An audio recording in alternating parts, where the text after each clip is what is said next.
But that was the best thing that happened. Let's get robbed, or we wouldn't have went on. Huh? He said that was the best thing that happened. We got robbed.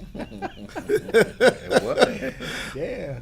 Okay. And we wouldn't have got Pro Tools. Turn a stumbling block into a stepping stone. Exactly. Make sure it's down. For some reason, people always call me the moment I go live.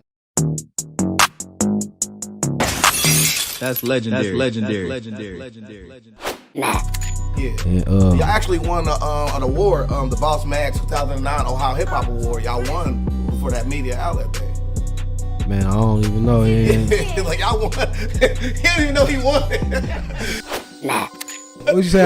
Who was it? You won the Boss Magazine 2009 Ohio Hip Hop Award. Congratulations. That's legendary. Training view. Come on.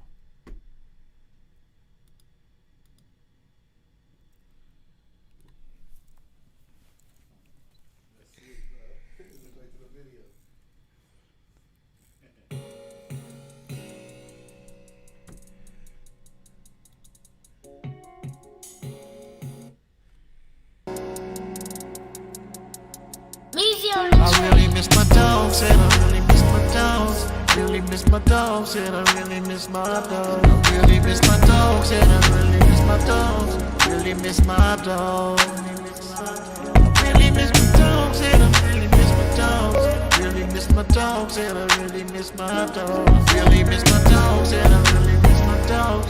Really miss my dogs. This just can't be real, and I hope I'm really dreaming.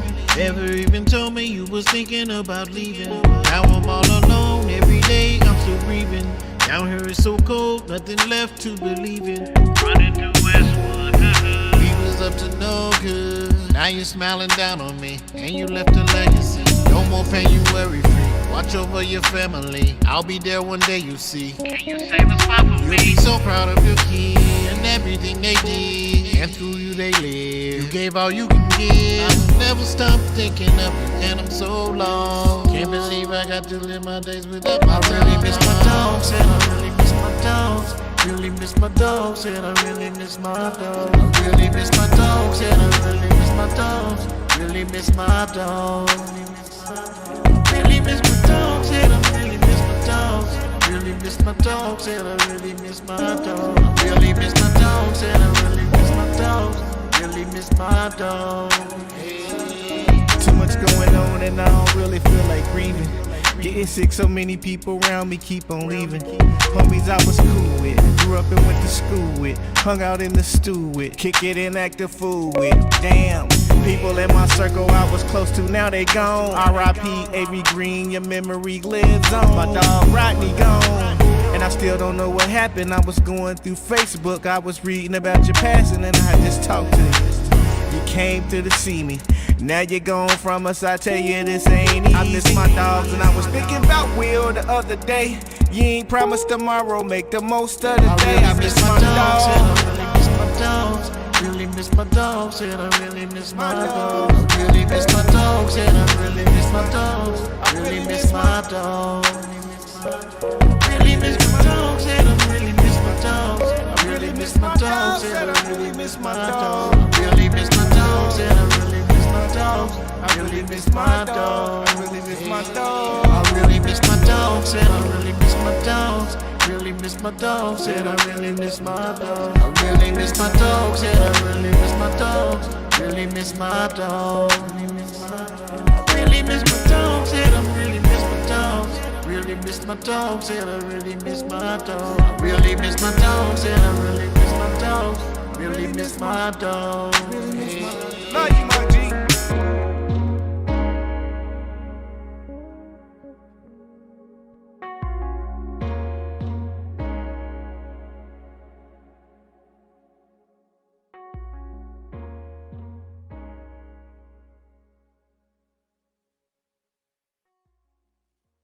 Yo, what's good, y'all? It's your boy Dash Resource out here with my man Stacky Smith. What they do, bro, it's cracking. Yo, I mean, you gonna pay these bills real quick? Let's Yes, sir, man. I'm ready to do something, bro.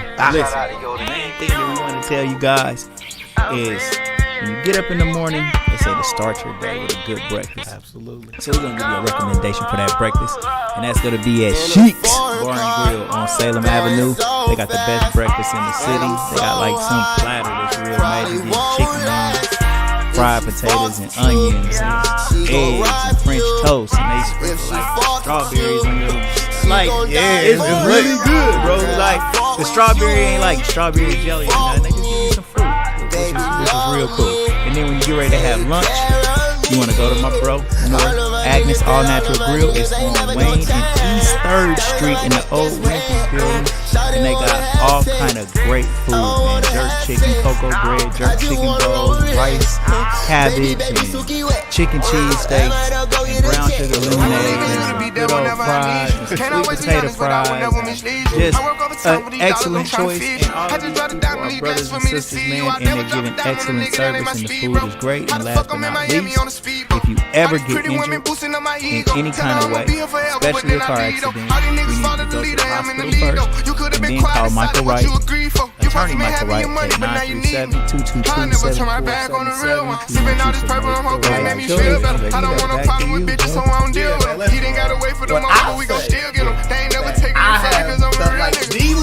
From Ohio. Like, I'm telling you right now, right? Like, for instance, like every time I said that, it's all like. I mean, I'm liar every single week because the next person coming here is more legendary. This time we got two of the greatest behind the scenes, in front of the scenes, and now you guys can avail before you. Man, we got Drem-On in here. We also got my man Drem-On. You know what I'm saying? My man Taiwan and Wayne. As you guys know, that we are COVID safe in here. You know what I'm saying? Everybody keep me up talking about, yeah, you got handshaking and all this. I just keep it real with you. Bad times pull up and I still hit. You suck it out every time and it still tip. I got a bitch to take a charge, do a bid with you. I come from shit, I'm just trying to do it big with you. Drink lean, take honey, hit the crib with you. I want it all, plus I want another kid with you. On the voice, you can tell me what you been through. I don't really want my bitch to take Percocets. I treat her just like my mama, she ain't hurt me yet. I told her 30 million cash, she ain't 30 yet. See me drinking out of Sprite, it ain't dirty yet. Play fight, throw a jab at me. I grab my neck, kiss her lips, she grab my dick, and she laugh at me. Know they want some to sleep, she call me granddaddy. I'm embarrassed from my past, don't go back. Right now I still Westwood. Chanel bag because a nickname. And they ain't overly stressed, we gon' get back. That's hard, okay. Same mama, daddy. So, what was it like growing up there? Like, in y'all early years? Man, when we was young, it was a neighborhood full of talented kids. And when I say talented kids, I mean basketball, sports, like but mainly everything. Musicians. Yeah. Because we grew up in that funk era, right? Yeah. So all of our friends played some kind of instrument or sung or did something. Right. Our father, he had a gospel group in that era, so that's how we got started because they used to come to the house and practice. Yeah, you playing the piano. Yeah. And drums. He was playing at a very young age. I started playing piano before I could even walk good. Yeah. So his group used to come to our house in the basement. They would practice. And they practice. So that's how we really got started with it. Just watching them and start buying equipment and just start fiddling around. No. We used to play on my dad's group equipment. There we go. He's like, they own the same. It's kind of like the Jackson story. Kind of. So like, did y'all start off like sequencing and stuff like that? Like that was later. That was later. Like we straight live music. What was y'all playing, bro? I played drums. I played lead guitar, bass guitar. He played bass guitar, piano. We played piano, and we had keyboards weren't out quite yet. That was like the Casio, like the little Casio stuff where you could make the beats or whatever, and they had like the little sounds. And one of them had like a what was it, the little toy sampler? Yeah, you could sample like 3 or 4 seconds or something, and we'll mess with stuff like that. And then a few years later, like we got a 4-track. Like you going too fast. Yeah. I like you, man. I like him already, bro. He's not gonna let you go too far in the store. I like that, man, for sure. Let's go back for a minute, bro. So, MEEZY, you the big bro. Yes, sir. All right, so let me get you real quick. how old was you when you first noticed your dad was a musician? Mm-hmm. Really, like as a baby, like we had a piano in our house. My dad used to sit me on his lap at the piano. This picture, And you got memories of you being a baby like that, right? Yes, I remember. Yeah. And he come up right behind me. The Young and the Restless thing. Yeah. Every day when that came on, we go sit at me and him together. We go sit the whole play Young the and the whole Restless theme out. thing. Just like by it ear. sound. Yeah. Listen to it and just play it by ear. What? Like, just learned it like that. Yeah. Bro, that's crazy. So do you think it more was a love or kind of was like you kind of was honoring your dad because like I mean we all look up to our fathers. Was it kind of that or was it like did y'all have a genuine love for it when it first started? That was natural. That's He just put something- it. You know, we saw him doing it, but It's just something we It just did. came- It was just it was a yeah. natural thing. Like we had the instruments in front of us, and we could listen to it and just play it. Like it was just natural, no effort. and he didn't care. Like I got pictures of me, 3 or 4 years old. They bought my first drum set for Christmas. Like other kids was getting, toys. And I got a drum set. Right. You know what I'm saying? We would ask for stuff like that. Even if we didn't ask for stuff, I think Pops was kind of pushing it on us. But yeah, I got a drum set at like 4 or 5 years old. And so, like, we was talking to DJ Schoolboy Yeah. yesterday, and he said that he was playing the drums in his mom's choir when he was about 6 years old. Yep. And he said it just naturally came to him. Did the drums and the piano and all of that stuff naturally come to you, or did you really have to concentrate and learn these things? It was very natural. Now, I did take piano lessons. Yeah. Okay. And for whatever reason, I just didn't like classical piano. Right. I like making up my own music. I'm talking about at a very early age, I make up my own songs. And what I did learn in piano lessons, he would play by ear. He didn't take piano lessons. Wow. Anything I can play, he we would we sit didn't down. read music like the, I read music. they was trying to I never read music. It's just like I play it by ear, like just listen to it and play it. Like, but I hated. He was stubborn. So wait. I got a question. How that feel for you? Like, you know what I'm saying? You got to sit and listen to this boring section. Okay, B flat this. Yeah. And then you come on showing him and he like, It's always been that way. Always been that way. He pick it up. He's always been by ear. To this day, he's cold with it. Yeah. And he's not classically trained. I've had some classical training, but him, he's more natural. Now, I don't know the notes. Like you can say, play an E flat or A. Like, I don't know what that is. I just make up what I feel. What sound? Yeah, what sound good. Yeah. But when you're listening to, all right, so Taiwan, when you listening to a song, right? Yeah. And like you hear a certain chord, can you just go to the piano and hit that same note? Yeah. Like you know where that sound is located on the piano. You find it like you just you just got to find it. That's it. Yeah, Like, bing, yeah, bing. you find it. That's hard. That's cool. That's man. cool. Yes. So like, what kind of things did I get into besides music at like that early age? That's That's pretty much it. That was it. That was it. That's all. That's all we That did. was all we did. And I love that. Yeah, though. that's think about what's all up. our friends I was truly musicians. love Music. that. For him too. Like we watched a lot of. I was a BET fan. Okay. Like this when it first came out. Like a lot of video sold. Donnie Simpson. Yeah. Like Yeah. I was just into that. Like just videos all day. Like that was me. Like him too. Yeah, me Like too. I wasn't a sports cat. A lot of kids outside playing sports, which we did. We did that, but wasn't no He good. was like, man, I can't get hit with a piano. My friends, like Will Oldham, rest in peace. He's R.I.P. mentioned in the video. Yeah. We would sit up in the room, make up songs. Yeah. I'm talking about live. Always we had back to the 4-track thing he mentioned. 4-track is like it was like the first home studio. Put a cassette in and it records like 4 tracks. One of them DAT tapes. No, cassette. That was a cassette. Oh wow! So this before that came out. Yeah. Way before. And you could layer. You could layer four. You get four So takes. You do your vocals. That's laid down. Then you hit record again, and you record. Well, you have your beat on one track, and then the vocals on another, and then you can add something else, a sample. Or, yeah. Okay. For sure. So what we did, he would make a drum pattern for us on Elise's AR. What was it? AR10? Is it 10? Something like that. ASR10. He laid the beat. No, something. Yeah. He make a beat pattern, put it in song mode. We record that down first. Yeah. I might play a bass line on the next track all the way down. Couldn't mess up now. Mm-hmm. We didn't have no tracking out. You know, you had to get it right. You mess up, you just messed up. And we would never mess up because we would practice before we recorded. Yeah. And then we go back and put a melody down. And then you might go back, he'll lay a little something to it. Mm-hmm. And we did, that was what we did as kids. So y'all dad who was pushing y'all into that kind of, I mean, like he kind of was like, there, I'm gonna put y'all in a predicament and like choose music, but choose one that you like.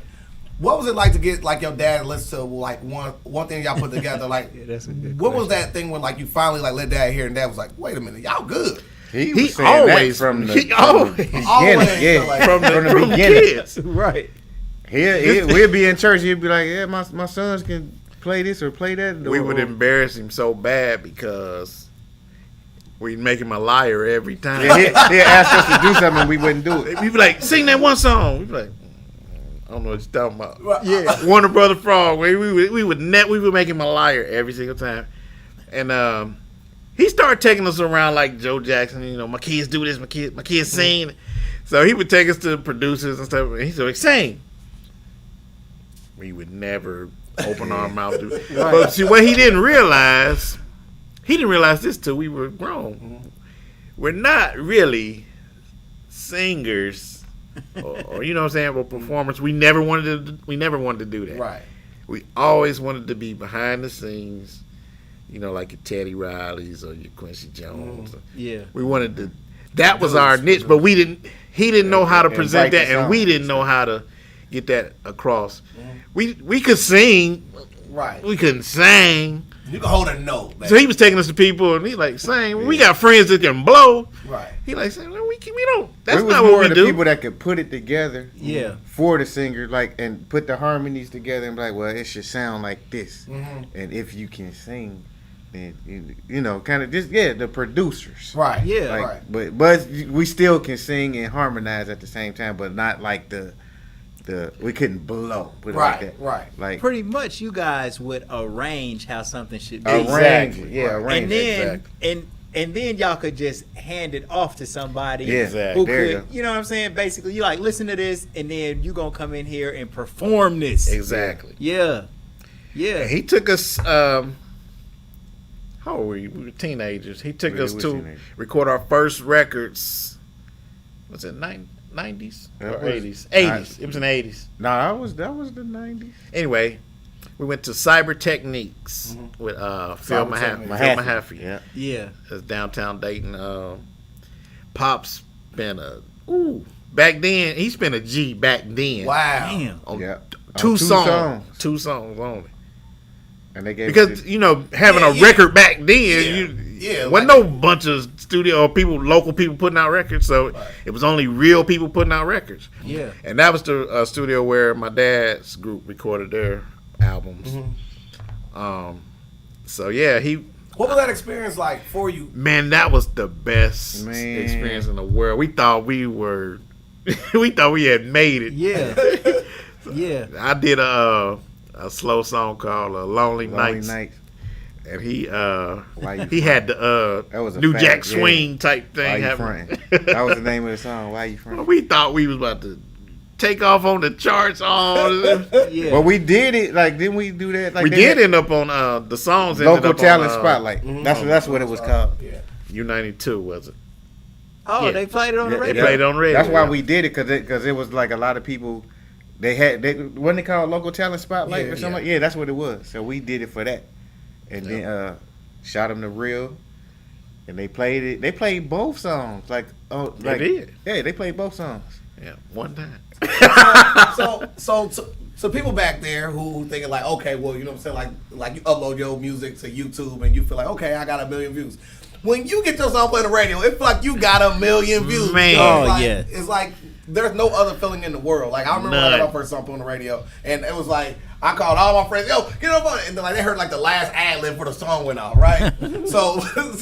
But for y'all to get y'all first taste of that at that age, was it like you ain't trying to do nothing else for the rest of your life besides music? We knew. Right. We knew right then. We've known our whole lives what we wanted to do. That's hard. But we just, Yeah, and it was always kind of like effortless too. Like you ain't have to put a lot of effort into writing songs. Right. Just You making love it. when you like love something like that. Yeah, we knew what to do. Like we knew, like you'll have a beat in your head, and we knew how to produce it. Like you just think of a bass line or think of a drum pattern, and we just knew how to make it come to life just from a click. Like just from the sound of the drum Metronome. Metronome. How far apart are you guys in age? 3 years. 3 years. Yeah. So what elementary school did y'all go to? Westwood. Y'all went go. to Westwood Elementary. That's what elementary. Westwood Elementary and Who were some of y'all's best friends? Yeah. best friends. Brian Good Flukas. friends, you know? Brian Flukas, that was my best friend as a kid, Alright. and as an adult also. Yeah. Will Oham, Yeah. you know, Ronald Frost. We were good friends. We still good friends to this day. Yeah. Who else? Myron Corley. One of my Rooster. Rooster. One of my his name Jermaine Hillsman. That was our next door neighbor. They Yeah. call him Rooster. Hang around him. Man, we just had the whole neighborhood. We was like family. The neighborhood that we had back then, like that'll never exist no more. Like everybody knew each other. Yeah. Like kids across the street. Like when you get home from school, all the kids outside. Yeah. Right. Then we had a little field in back of our house. Like Play where you football. go play football, and just everybody knew each other. We Like, had a basketball basketball rim court. in our house. Yeah.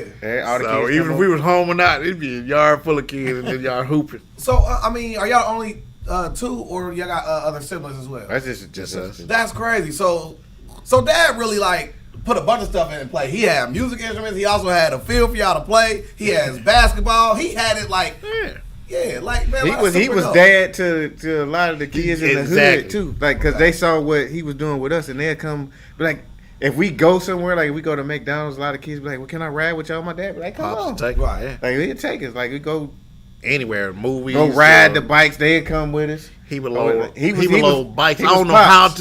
how he did it. We had a Toyota. He would load so many bikes up in that trunk, man.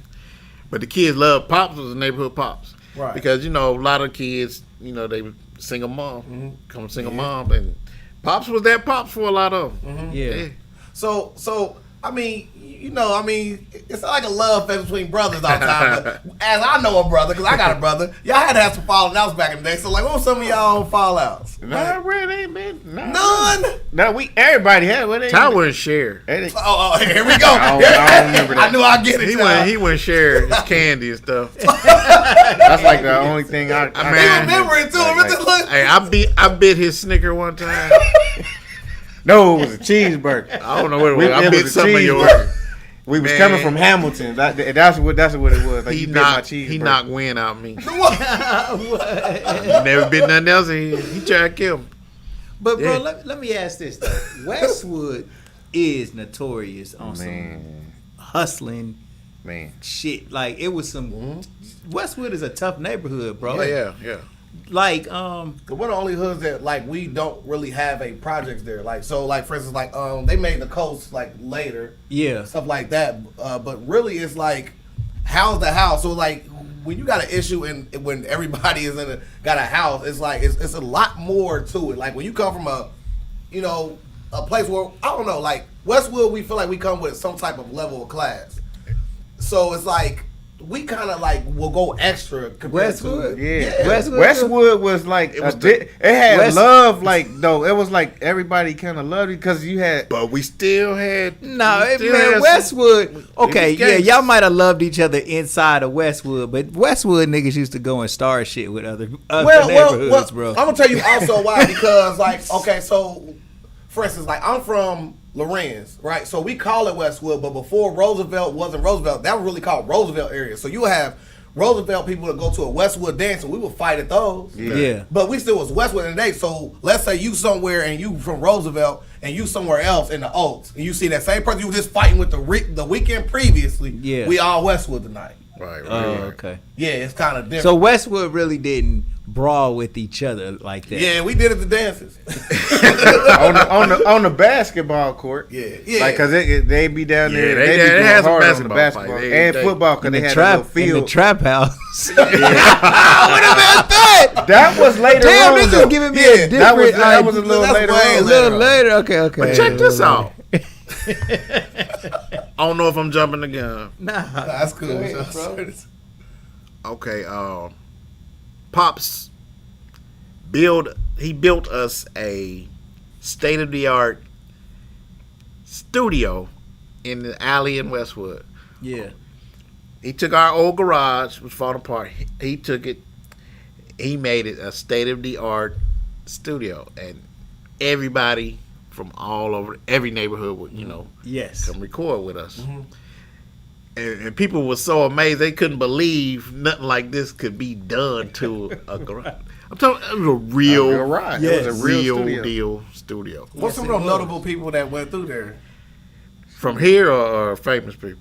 Period. Like, I mean, PMD, Man, we had Junior Mafia, Killer Army. Killer Army. Like, that's part of But Wu-Tang. I want to talk about the Dayton people. Yeah. We had IQ came. Oko was my Ohio favorite. Coalition. They was my favorite. Ohio Coalition. legendary Ohio handshake. Man. We had our own artists, Ragtop, ODC. Let me tell you this. I get back to the artist part. The three first CDs that came out of Dayton, Ohio, came out of that garage, What? and that was Oko, ODC, and Ragtop. The first three CDs that come out of Dayton, Ohio, came out of our garage. Wow, man. Yeah. That's legendary, bro. Yeah. Well, I don't think did I work. I didn't work on your first. I did your cover. You did the cover. I did the cover. You did the grind time cover. but I had and something to do with that. And then, for sure. Dang, bro. I mean, like, to me, like, that's legendary to even say, like, everything really spawned out of y'all garage. It was really your dad's inception. Like, It was a landmark. It was like almost a landmark because everybody that was going to another studio, they end up hearing about us and coming and mess with us. Yeah. And like we just end up being like just the producers of everybody that was just recording. Like I don't even know how that happened. We just start producing everybody. Fast forward to we were doing a show at Memorial Hall. We opened for the Ghost Town DJs, and we were singing. We had a rendition of Michael Jackson's "Rock with You." Oh, It was I cold blooded to I me. remember But we got done. It was crickets and all that. We that. got booed. So we went backstage. We was like, we ain't never doing that no more. So this dude comes running backstage. He's like, hey, who did that beat? And he's like, we did it. He said, y'all arranged it too? He was showing so much love. He said, man, can I get your number, man? And we need to link up and do some stuff.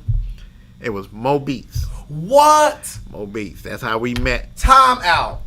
Damn. First of all, let's say R.I.P. to the legendary R.I.P. Mo Beats. R.I.P. Mo Beats. Man. R.I.P. Mo Beats. And then I want to bring up my experience with Mo Beats again. Of me rapping my life away, and he just gave me that nod like.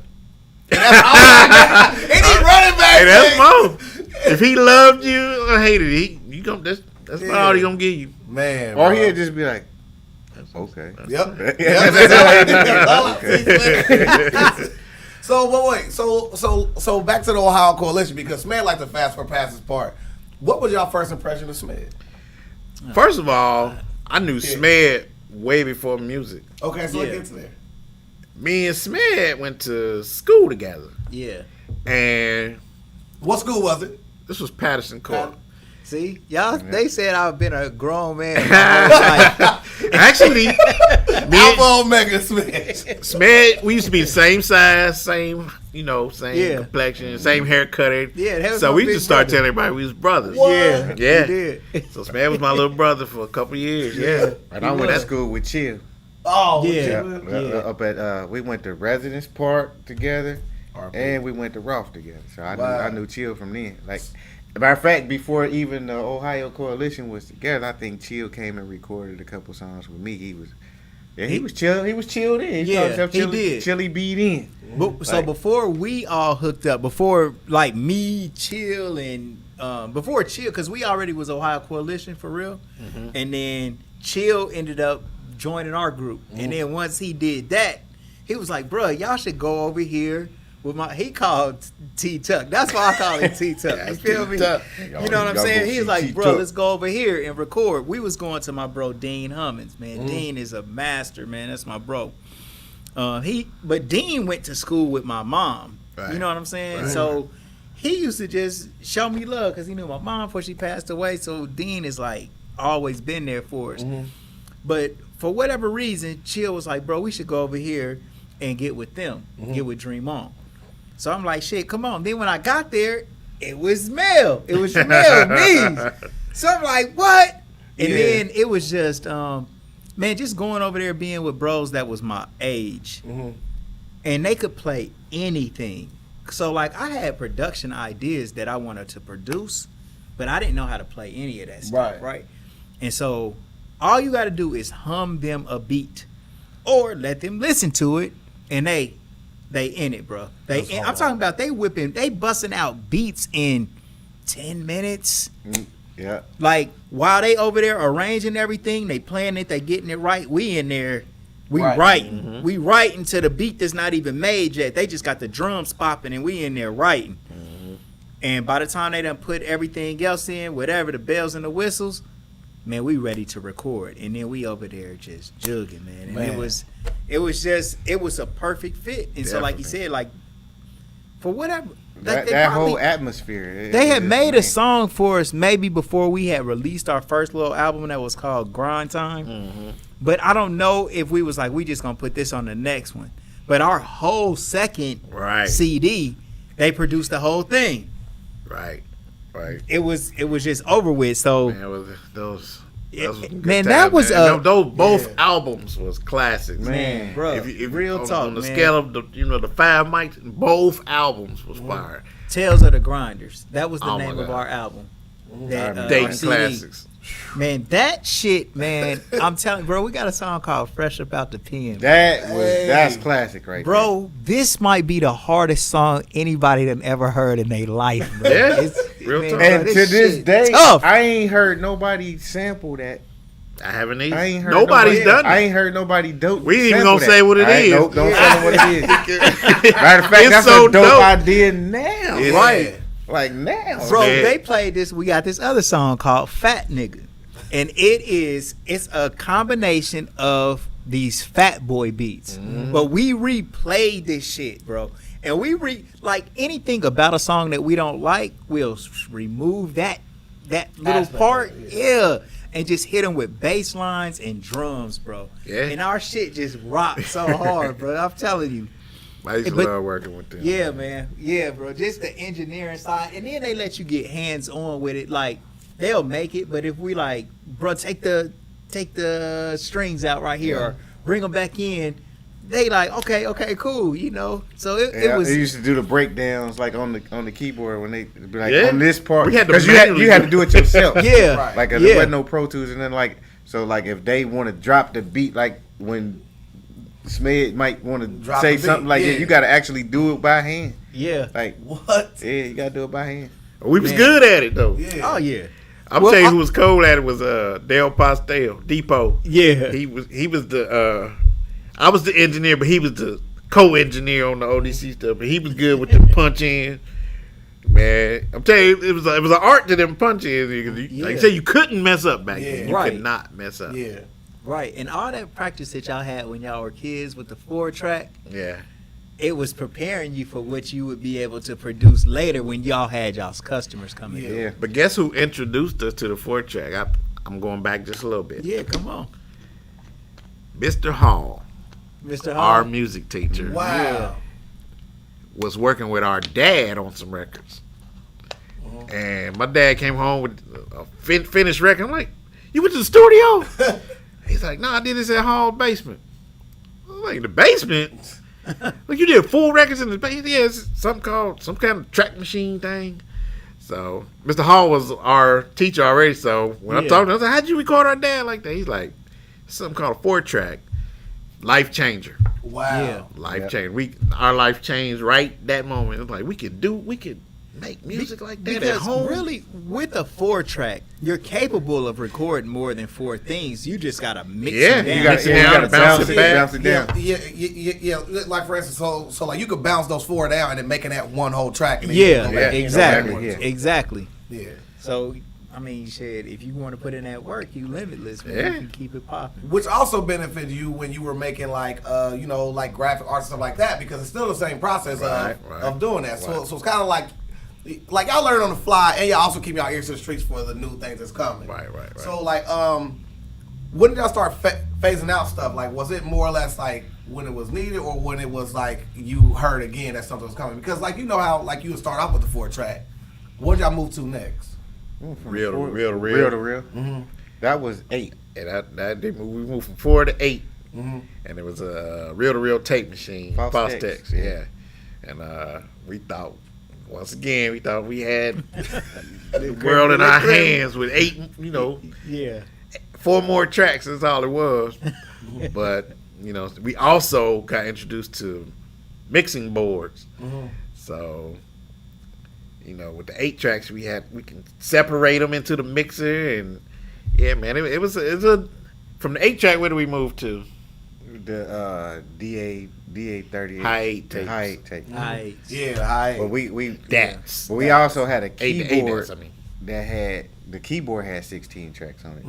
That we had. What was the keyboard called? Sonic. Yeah. Sonic. Like you could make sounds on there. Like you could. I think Timbaland still use that keyboard to this day. You can't find them nowhere. So you didn't really need. What was the 2 good keyboards, bro? You had the Kurzweil, and then what was the other kind? The Sonic, the ASR10, ASR10, EPS 16. That's what we had. Yeah. So during this time, right? So y'all got people coming through. I mean, it's probably some like I did for the love, but y'all still making money. But y'all using that to reinvest back into the equipment. Right. So was that something like y'all learned from y'all dad, or was just more or less like? That was something he started it like he. Let me tell you what I did. I went off to college, right? We done skipped high school. So we skipped high school. We talked a little bit about high school. Man, me and Smith went to high school together. I went off to college. I love talking about music, y'all. I don't mind this. So I started getting them refund checks. Everybody else around me, they buying cars and stupid stuff, blowing the whole check in the weekend. Right. I was buying equipment. Yeah. So I was buying $3,000 mixers and you know what I'm saying? The state of the art, whatever was the best thing of that time, that's what I was buying. So you hitting up Guitar City every weekend, man. Every weekend. It was Ace Music back then. Ace Music back then. And then I started helping buy. I was working at Church's Chicken. What? So I was using that money to buy some more stuff that we needed. Like it was like so. But he started it with the buying the equipment, and then we just added on until we had a full studio. Yeah, man. So like, what was it like from your perspective? Like seeing Big Bro go off to college, but he's still making sure he putting together the same thing like y'all working on. So it's like y'all never was separate. Like even when we went to college, he's still working on what y'all doing together. Yeah. When I left, he took over. He got because I had when he left, I had all his business. Like all the people that was messing with him when he left, they just started messing with me. Right. Like, and that's how it. He got so dope, man. When I left, I got mad. I was like, when you learn how to do all this? His beats, man, his beats was up here now. I mean, he was good, but, he kind of do what I do. Right. So he kind of looked at me. So he wasn't that good at first. Yeah, I learned everything that he did. Like, I kind of watched and learned. Yeah. And then just, like, practice. So he had Joe style and his own. Basically. And his own. He had 2 bags now. He got to add to the sauce a little bit. I mean, because like you posted back in 2012, you said like you played the bass, he played lead. You played the piano, he wrote music. You opened the studio, and he took over the studio. That's how it's always legendary, man. Real talk. I think that's how I ended up starting to work with them, because like he was gone. Oh, okay. Like and I started like all his customers just became my customers. Like that, like yeah. And you know. So dang, you went to school around that time. So are we out of the Westwood right now? No, we still in Westwood. Westwood. We're still in Westwood. Studio stayed, and I went off to Central State. Okay. And that's where I met North. Yeah. Big North. G-Dub. Yeah. And Scano was at Central. Scano was there before me, so he was already there when I got there. Right. But I knew Scano before Central State. Right. Yeah, that's where So I met. You went to Central State. I thought you went to jail, bro. You know you can't tell people in the hood you going to college. That's where you was. You was from Westwood. You was from Westwood. No, I was learning. You came up missing. I I had thought to go you was learn. locked up. Means my bad. So when Meez came home, it was for break. Yeah. Spring break. Christmas break. Like Meez home. Bruh, that's the funny part. He said, bro, I thought you went to jail. He said, bro, you can't tell me you going to school. Nah, that was the best. I mean, so best years, man. So let's talk about that, because like, we like to talk about that also. Is like, what was your first year of college like for you? So when I got there, we had kind of a little music name. So, when you get up to college, you got to start over. You ain't nobody. So being whoever I was in high school, that don't matter no more. It wasn't nuts. So I brought talent. It had a Central State talent show, right? Oh yeah. So, here we go. So we got in the talent show. We thought these girls gonna love us. So man, we got up there, man. Everybody, the whole auditorium was boo boo boo. What? Booing y'all. We were singing. What was singing? Lonely Nights. It was singing our original song, but they thought we was lip syncing. Oh. So they just booing. They didn't let us get through the song. So I had bought all these roses, right? I bought all these roses to get to the girls. So I was mad, so I just started throwing the roses out in the audience, man. I turned around, tired and left. I'm out. Bro, you out of there, man. He left me on stage by myself. So I'm looking around. My dad was in the back of the curtain. He's like, "It's all right, John. You're gonna have bad ones." But that was the last time we sung together. We didn't do no more nothing together.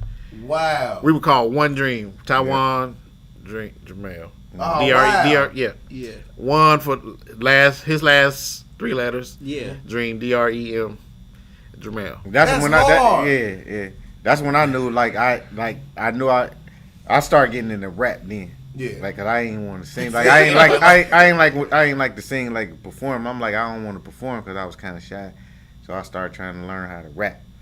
So I was like, yeah, I do go this way. I ain't gonna lie, bro. If I bought like a bouquet of roses and y'all bought me.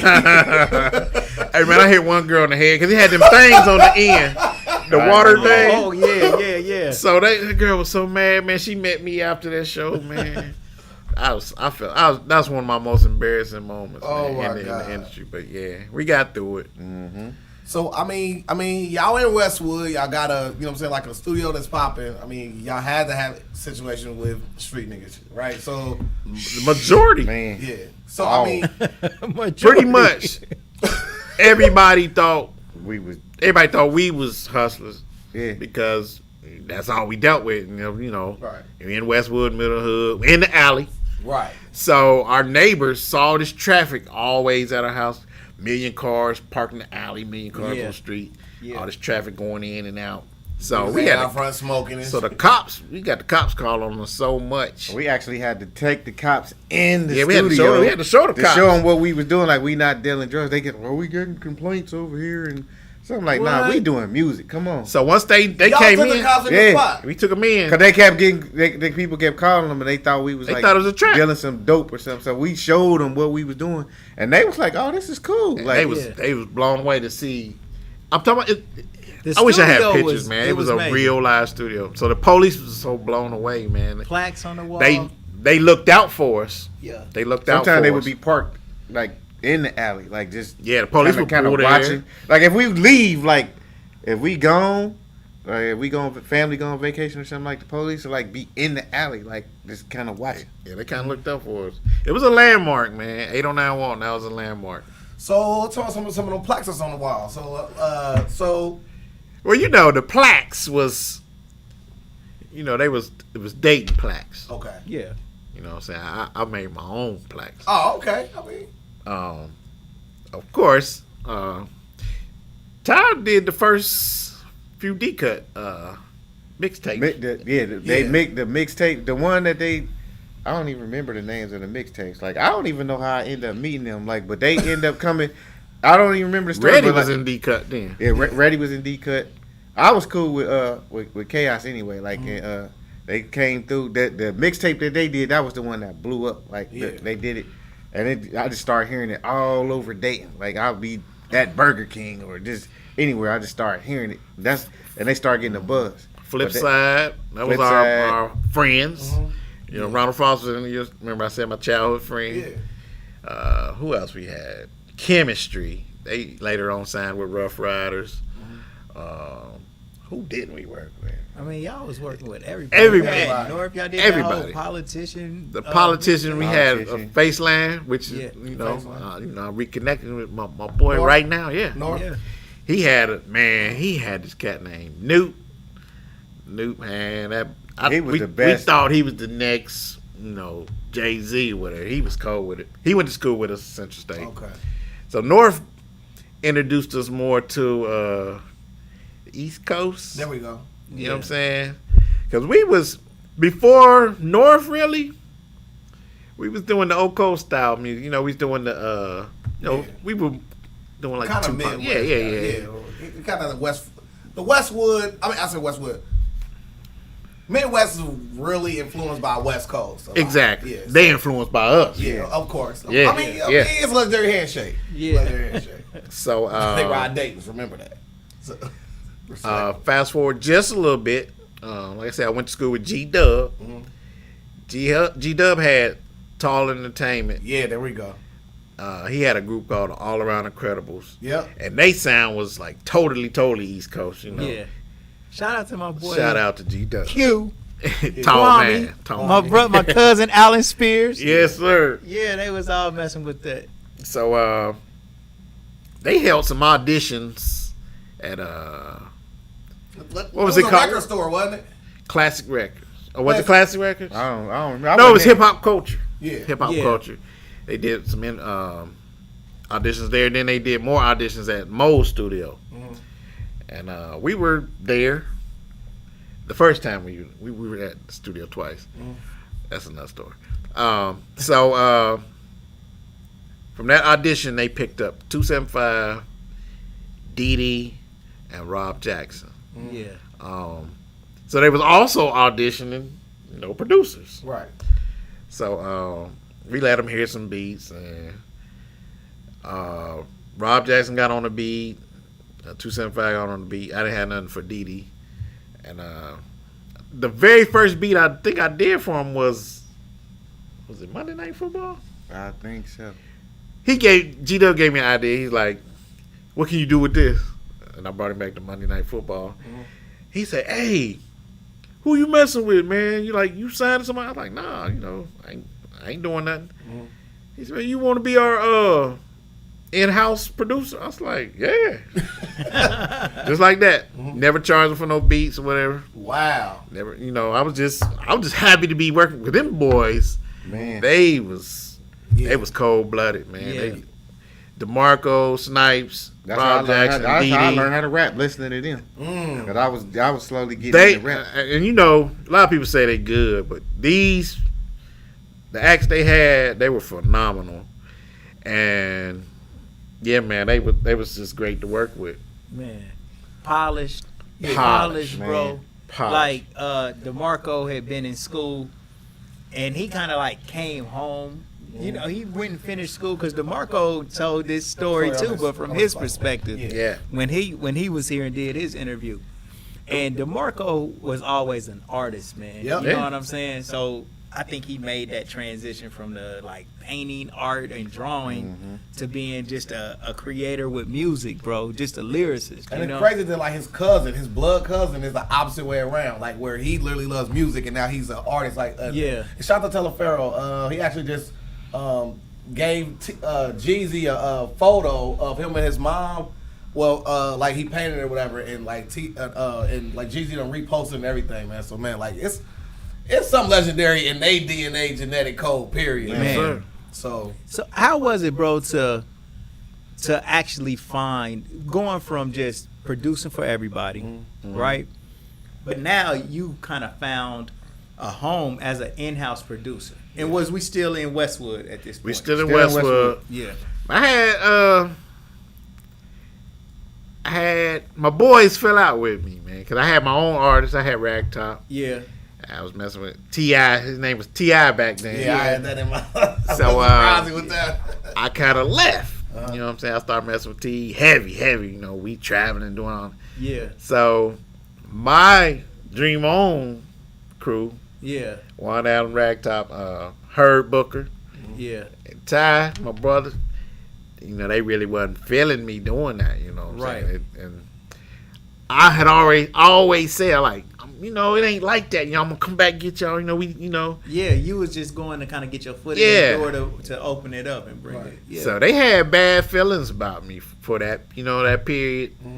But I came back and made it right. So Ty, how? Let me hear your perspective on it, bro. At that particular time, I wasn't working with Tall Entertainment. I came in late, because he was hating on him. He didn't like Ty. It wasn't that. Like, we didn't have like no kind of like connection. Like, I wasn't there. I was just kind of just there, like, observing. Like, you was a little brother, not an actual artist. Yeah, I was working with, like, I had my own like crew of people. I was working with artists named K-Cat, A-Ron. The Corp, Elroy, rest in Green. peace, Avery Green, Elroy, Green. Willie Oso. Shout out to Willie Oso. Like, so I was working with them, like my homeboys. So I was just kind of on the sidelines watching. I ain't coming to Tall Entertainment till late. Like, I wasn't on the Tall Life album. I ain't had no tracks on it. Right. So, but when they start, did you feel like Sliding? Did you feel? Yeah. Did you? Nah, because I didn't. I didn't know them. Like, I literally had to start sitting in the studio and just politicking and just talking to him. It was actually an accident how I started messing with them, because he was always busy. Yeah. So they ended up doing a session with me. And, Wow. And that's how That's how DeMarco. That's how I introduced them to my beats. Like, they did a session. 275 and G-Dub came through and did a session with me. Right. And I just started letting them hear beats. So that's how they got introduced to my beats. And I started working with DeMarco and Snipes. And that's how we established that. I ain't really worked with Rob Jackson too much either till later on. Like, Rob heard a couple. Really, I real? think my question is, when Dremel first started, or MEEZY, when he first started messing with them, did you feel like your bro was gone and your business partner? No, not at all. No, Okay. no. Like, I was like just like I say, in the back just watching. I was happy. I'm like, man, like, he sugarcoating. no, that's a whole nother story. Like, but it's like, Let's hear that story. That's a story. That's a story we want to hear. No, What's the whole other story then? No, I wasn't. I didn't feel bad. He at wasn't all. Like, jealous of them. I didn't know them. Like, they had a connection, so I didn't know them. Like, But that's your brother. You got the ultimate connection, and your brother gone, and y'all been. but it was like like I said, I was working with the people that I was working with. Like, it wasn't something that I was kind of interested in being a part of. Yeah. Until the accidental session. Right. And then when I did the session, it was like, okay, yeah, they can rap, and I ended up letting them hear some beats, and I think they rapped on one of my beats or something like that, and then we just gradually got cool. Yeah. And same way with Rob Jackson. We kind of gradually got cool, and I think one of the first beats he did that I did, it was a beat. He did a song called Disco Thugs to it or something.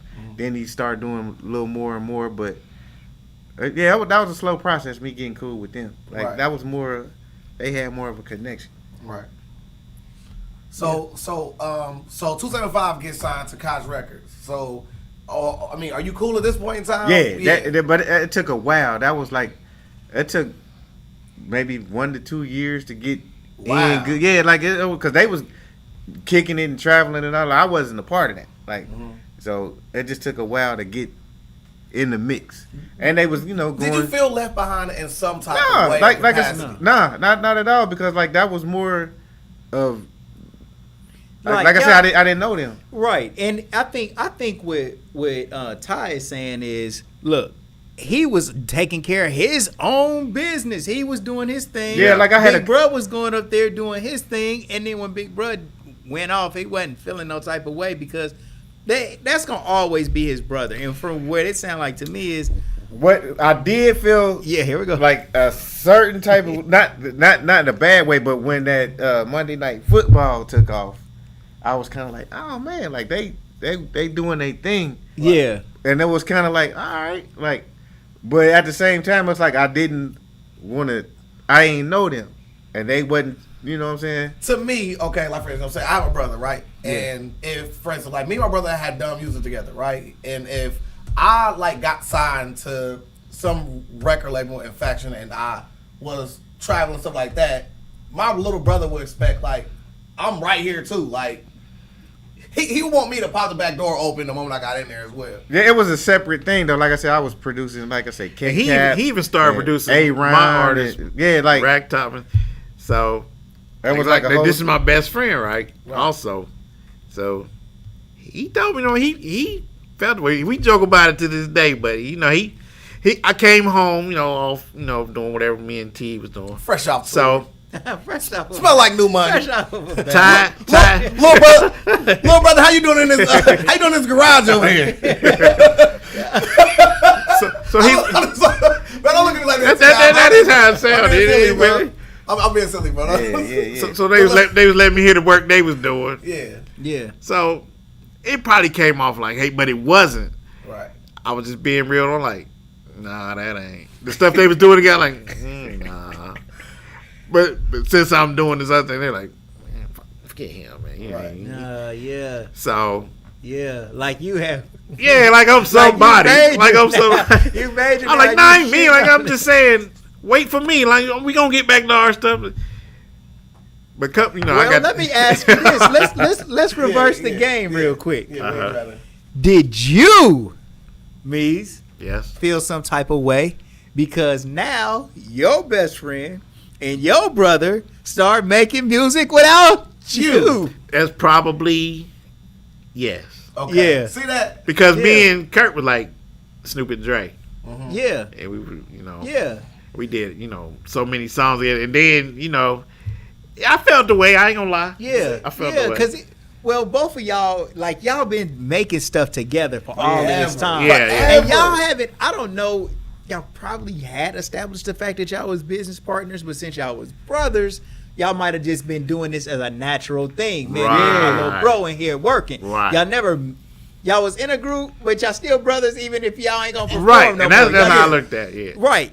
Yeah, like I said, the tall entertainment thing for me, that kind of I just kind of slid in there, like just letting them hear beats, and then we gradually got cool, and it just kind of slid in there like that. But even when the deals happened, MEEZY was working a lot with Rob Jackson. Mm-hmm. I started working a lot more with DeMarco and Snipes, right? Yeah, because like our styles gelled together better, right? And he had a connection with Rob, like where they was like.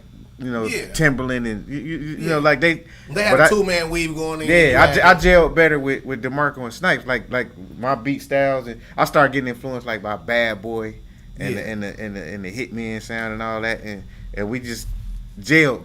We started gelling and getting cooler at the same time. Then I became part of the clique. Let me ask you this, and I think this is something everybody wants to know. So you finally, and this is for you, MEEZY. You finally get a chance to get your music. You signed by you got distribution? Mm-hmm. Is that what's going on? Okay. We're with Warner Electric Atlantic. How is it when you negotiating a contract to sign? I mean, was you a part of that process? Actually, they gave me a third of TE. I was a third owner. Yeah. But I didn't. I wasn't on the business end of it. Right. I just strictly production, and that's all I did. But I didn't handle any of the business aspects of it.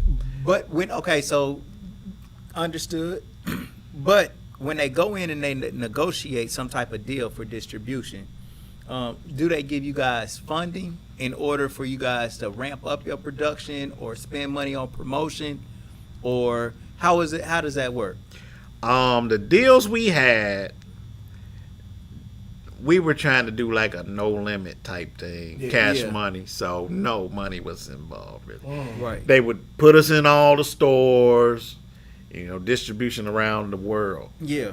But everything else was up to us. Exactly. Studio production, that was up to us. And y'all get to keep a large percentage. Right. We got of to keep whatever on you the guys flipping. make. We got to keep majority of the money. So I also want to ask, like on sampling and stuff like that, right? So like to get a sample cleared, what does that really mean? Like, for instance, like if you want to clear, like, like whatever sample we were talking about earlier, what's the process of getting a sample cleared?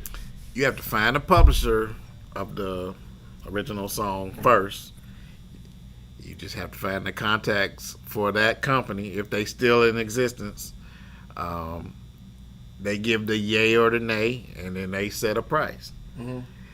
There are some sample companies that's already set up, and they kind of just give you a flat rate or whatever. Right. But for instance, the song "Strange" was one of 275 biggest hits. We called the publishing company, which was Larry Blackman, the actual writer of, he's from Cameo. Yeah. He wrote the original song "Strange," so we sent it to him. He loved it. He said, "Yeah, man, use that." And he gave us the price or whatever, and somehow he lost the publishing company. The company actually told us, like, no, we couldn't use it. Because he didn't own the rights to his own song. He didn't own the rights to his own song.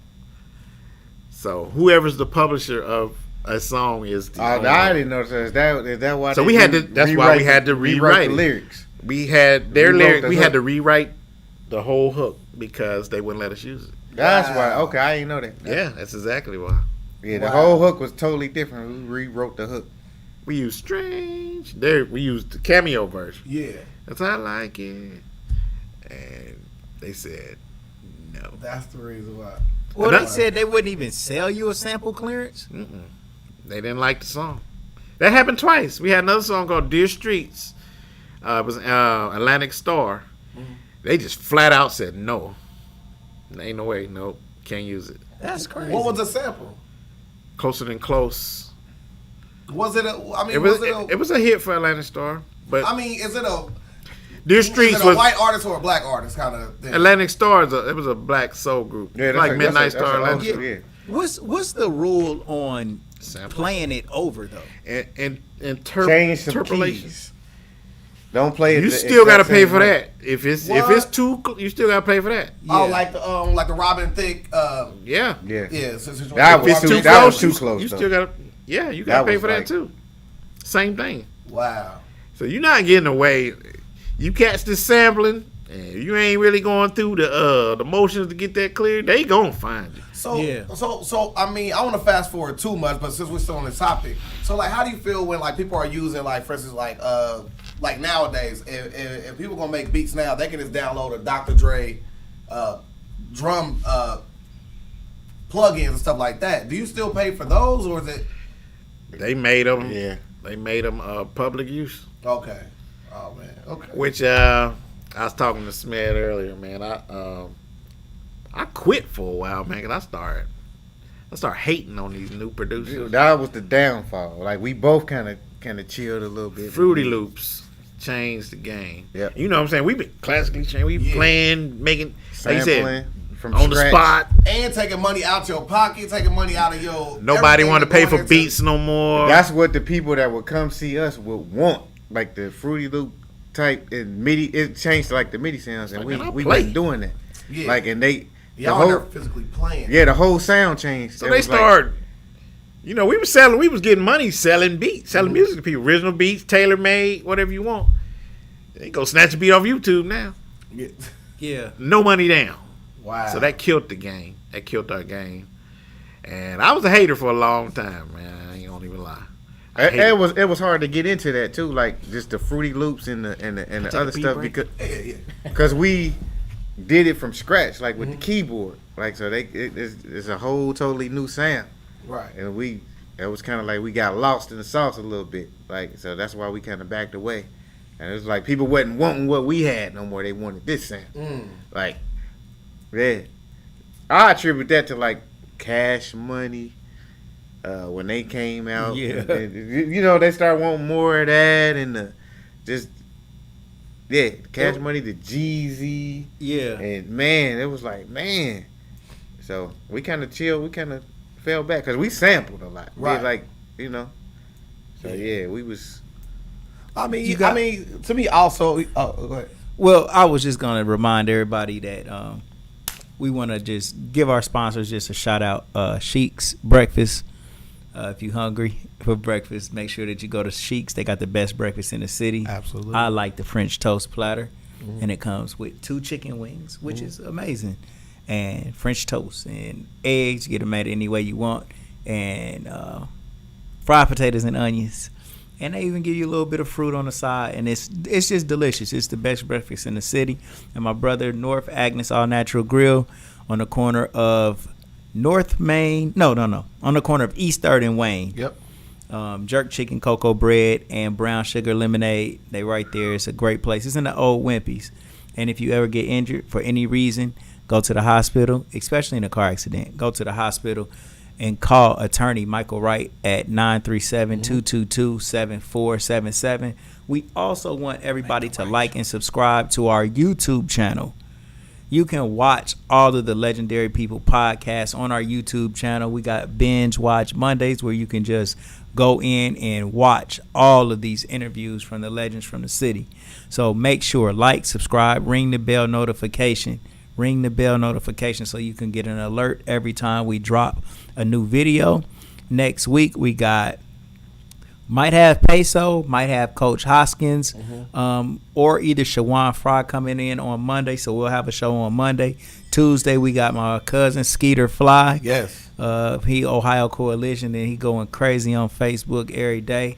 And Wednesday we got Coach Powell.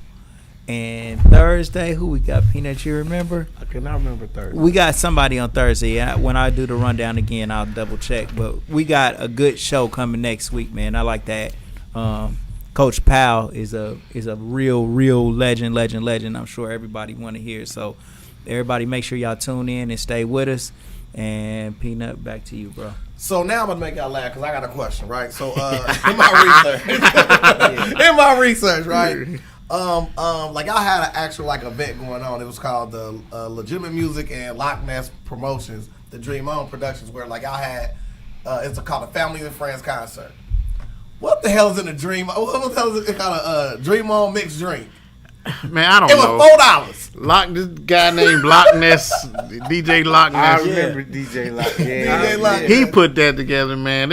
I don't think 3 people showed up to but that was just one of them things we went through. Yeah. So you also y'all factor with a lot of different groups and stuff like that. Like the corporate presents the Ghetto Execs first mixtape. Mm-hmm. To me, I liked how you did the one thing going out doing it yourself. You kept working with the artists that were here. When did y'all bring it all the way back together? We never was not together. Like even when he was gone, we really got back together. We like I say we never was not together. Mm-hmm. But the Unlawful Entry album. Unlawful Entry. So that's when Ty really got to show his thing. You know what I'm saying? What he do. Yeah. And by that time, the Unlawful Entry album, I was real. Me and DeMarco and Snipes had got real cool. At that point, we just start where we start hanging out, and they come to the studio, and I'm like, man, I got this, and that's when we start building the relationships. I also cause I wasn't real cool with G-Dub and Tall either. Like I started getting real cool with them. Like it was, and that's what he was more family now. Now he's in. You know what I mean? How did it feel to finally be in there too? Oh man, I was loving it because the moves they was making and all the attention they was getting, it was a big thing. I wanted to be a part of it. I was loving it. Mm-hmm. I'm like, yeah. So. I was glad. You guys actually went out on the road. Yeah. To start touring. Oh yeah. What's some of the people that you guys did shows with, some celebrity stories? Man, this is crazy. We've opened for Scarface, Yeah. T.I., Ghetto Boy. Ghetto Boy, Lil Wayne. Jeezy. I got one for you. We opened for T.I. in Milwaukee, right? Yeah. So we up in the balcony watching. We was filming. So these big old gigantic security guards, they rushed Ty, attacked him, Took my camera. threw him to the ground, took his camera, Took the took tape. the tape out, tore all. I didn't know you wasn't supposed to be taping. Like, They I'm, never- I'm just taping. Like, But all our footage from, we have no footage from, because it was all on. We had Kanye West, we had like all the people named T.I., we had the Lil Wayne, T.I. was up in the VIP. Scarface. All these was on one tape, so they got hurt. That hurt so bad for that guy. We could have just erased because he said he was T.I.'s people. He said we wasn't authorized to tape the show. I was like, that's us down there. We just opened. You know. It could have been a conversation, and then we could have done it like. Nah, they snatched it. Ty was shook. Ty was shook. These dudes were so big. Right. They didn't have to do all that. Right. Man, that's some bullshit. That is. Man. And That's some bull. yeah, let me put the camera on me. Listen, bro. Whoever did that shit, I just heard you was big. I don't want no real smoke. That was fucked up, man. Okay. Man, we have bro, no. we had all this footage, man. We and have they no did that. nothing. We have nothing That's to fucked show up. for none of the shows we did. You hear me? Kanye West. Yeah. You know what I'm saying? Who else? Just Priceless Moments. EPMD. We on the road with EPMD. We in Seattle rocking like Nutter Center type millions of I'm like, we from Dayton, man. This is so big, it's major. And they Nope. tore the fucking tape Tore it up. up. Man, Did y'all get a chance to tell them anything like, damn, nigga, that was... Man, I was We had a bunch of shook. shit on Ty there. was shook. Yeah. And they was like that's something you're not expecting. Somebody snatched the camera. Right. Like snatched it, took the tape out, did whatever they did. They gave me my camera back, but they just snatched the shit out of there. Like, so we have no proof of nothing. Man. I got some foot. I don't know what I'm tasting. I got footage. And of this Jeezy. was before camera phones existed. For Yeah, real. there wasn't no You're not camera recording phone. We shit had, on- and he had the top of the line camera, whatever it was Right. at that time. What I want to get to that also is like, what did y'all love for like pictures and videos come from? I mean, I know you start off with watching the videos and stuff like that with BT, but like, where did y'all really get the love for like taking pictures and stuff like I that? started like just wanting to, just watching videos. Mm-hmm. That's just the interest. I'm an electronic dude, so I just saw a camera cheap one time. It was like a couple $100. I'm like, I'm gonna get it. I just start filming myself, start having it in the studio, Yeah. kind of like that. Like, and then I'm looking at videos. I'm like, man, we can do that. Like, I just wanted to learn it. Yeah. So where did y'all learn how to edit and stuff like that? You self-taught again? I don't edit. We But, like, very. I'm more or less We're shooting. not on the editing. Like, yeah. yeah, but I mean, I we're can- videographers, but we hire other people. Yeah, Okay, you there can you go. do See, that. Yeah. yeah, that's smart. Man. But I got a love for just video though. Like it's like On the road though, still, I mean, even though they did tear up the tape and all of that, did you guys get a chance to finally meet some of these artists who y'all love growing up? I Yeah. mean, just like not just do shows, but get a chance to just holler at them and politic and talk a little bit. Man, we best Scarface. we stayed. Well, not Ty. We as in me and Rob Jackson. We stayed in EPMD mansion. Yeah. And they just left us there to create. No food, no nothing. They just left us in there. And, so me and Rob, we said we gonna walk to the corner store. From a mansion. Yeah. So man, this is crazy. Across the street, outside cutting the grass was Grandmaster Flash. Damn. Yeah, this is crazy. He cut his own grass. Cut his own. That's legendary. Yeah, cutting his own grass. And P used to go there and talk to him. I was like, man, can you believe this? Grandmaster Flash cutting his grass. It was funny to see. Yeah. But let you know everybody he's human. Right. So we just walked around the store like we was in Dayton. So I had my little chain on and stuff. And these cats started following us, man. And Rob said, man, I'm going to run this way. You run. Man, we took off running. We in Long Island. We didn't know where we was going. Somehow we made it back safe, but I did learn my lesson. You can't be iced out in New York, not by yourself, man. So, yeah, but that was a good experience, being able to stay in the EPMD mansion. Who else?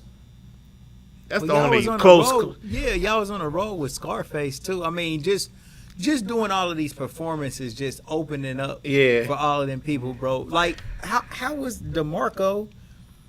How was 275 and how was Rob Jackson performing in front of all of these large crowds? Man, they were. You remember the show, the Locks? Yeah. Our boys was that tight. They was polished already. You know what I'm saying? They ain't need no background lyrics or whatever. And they really practiced. Yeah. We did shows here in Dayton. We you remember Hits from the Street? He used to host our shows. Yeah. Takar used to host for us. But we would give real live theatrics, man. Gary was cut up, so he's come out naked and with TE logo on his chest, and man, Dayton and the United States, they loved us. Yeah. So them cats, they hooked up with PMD. They went on tour. They had a major song in Japan with DJ Honda. What? Yeah, we had a song on the charts in Japan. Damn, that's cool. Man, so that was a major accomplishment, man. Yeah. So speaking on DJ Honda, he did the co-sign for when you did the drop for when you did what's it called, Ignorant Ways. Yeah. And for instance, so like you ended up doing the like the whole news article spread, which I thought was super dope. Yeah. But it was like this is the first time I seen you name T.I. I was like, man, this is kind of weird. Hey, this is the first. The first T.I. This is the first. He was T.I. before was another T.I. That's my actual name anyway. Like, right. I was like, the T.I. the Incredible. Then I had to drop the T.I. and then everybody called me. My production name was the Incredible. T.I. Yeah. Them goon ass bodyguards from fucking T.I. came and fucked up our I ain't tape. never put that. You know that. Fucking name I'm gonna hater, make man. y'all. It's even weirder because T.I.'s name used to be T.I.P. They made Right. his Right. name. He changed his name to the His Tip. name to T.I. Exactly. Because of Q-Tip. Yeah. Yeah, I bet you won't. I bet you won't drop that T.I. diss song. No, I ain't. We ain't gonna even. We ain't gonna even say nothing. You don't about want that. them problems. No, we ain't. Now you don't After want. they tore up the tape, You hold don't on. want that smoke. Bro, after they tore up the tape, did you go in the booth and make a diss song against Did you? T.I.? No. That was after the name. I was about to put a diss. Like I think it was on K Cap's album. Like we was doing a song, and I was about to say something about like somebody stealing my name. Like you know what I'm saying. But I'm like nah. Like after I start, I was like I ain't even finna do all that. Like You didn't want that smoke. let me leave that alone. And his bodyguards tore up your tape. Right. Bodyguards, bro. They owe a fucking settlement, man. I ain't gonna lie. So I mean, we talking about setbacks too. So like I spoke about getting robbed before at y'all studio, and then it kind of was good to happen at that point in time, and y'all learning from it. Yeah, man. We were on Dryden Road. We got for everything we had. Computers, music, all that. They broke in and stole it? Kicked in the back. Yeah. It was like the back door kicked in that. I And remember that. came in there and got the shit. Like That shut us down for what a good year, wasn't it? yeah, it was. A whole year. We had to get everything. Didn't we? Everything we had, we had to. Didn't we go back to the garage after that? Yeah, we went went back back to to the the garage. garage We after didn't- that. Yeah, that's when we went back to the garage. We didn't feel safe out there no more. And That is so mind blowing to say you feel safer in a garage in Westwood than you feel in a real studio on Dryden Because Road. think about it. Somebody, happened- whoever got us, knew us. Right. Yeah. They knew we was in there and they knew what we had. But the best part about that, like what happened is after that, I was gonna move to Atlanta. I think I tried to move to Atlanta. I saved some money. I was there for no more than like 2 weeks. I stayed a couple days with Snipes' dad, and started getting broke. Like yeah, everywhere you go in Atlanta, like it cost so much. So I was like, I came back and then I had a few $1,000s. I bought Pro Tools. Okay. And that's how. So it all It was kind of a blessing. Yeah, it was kind of a blessing. Like that's how we started with Pro Tools. Like Y'all I started, bought Pro Tools. it made you upgrade. Yeah, we It upgraded. made us upgrade. Made you upgrade. Yeah. Wow. But we missed the spot though. Yeah, I missed that We- environment, that element. We missed It was so much creativity made. They But I'm took talking our about. Triton, Wait a minute. Hold like on. the Wait. Y'all moved from Westwood to one of my favorite spots off of Main Street on yeah. Rockwood. Where was we at, bro? We moved in the old firehouse. No, it was used to be a doctor's office.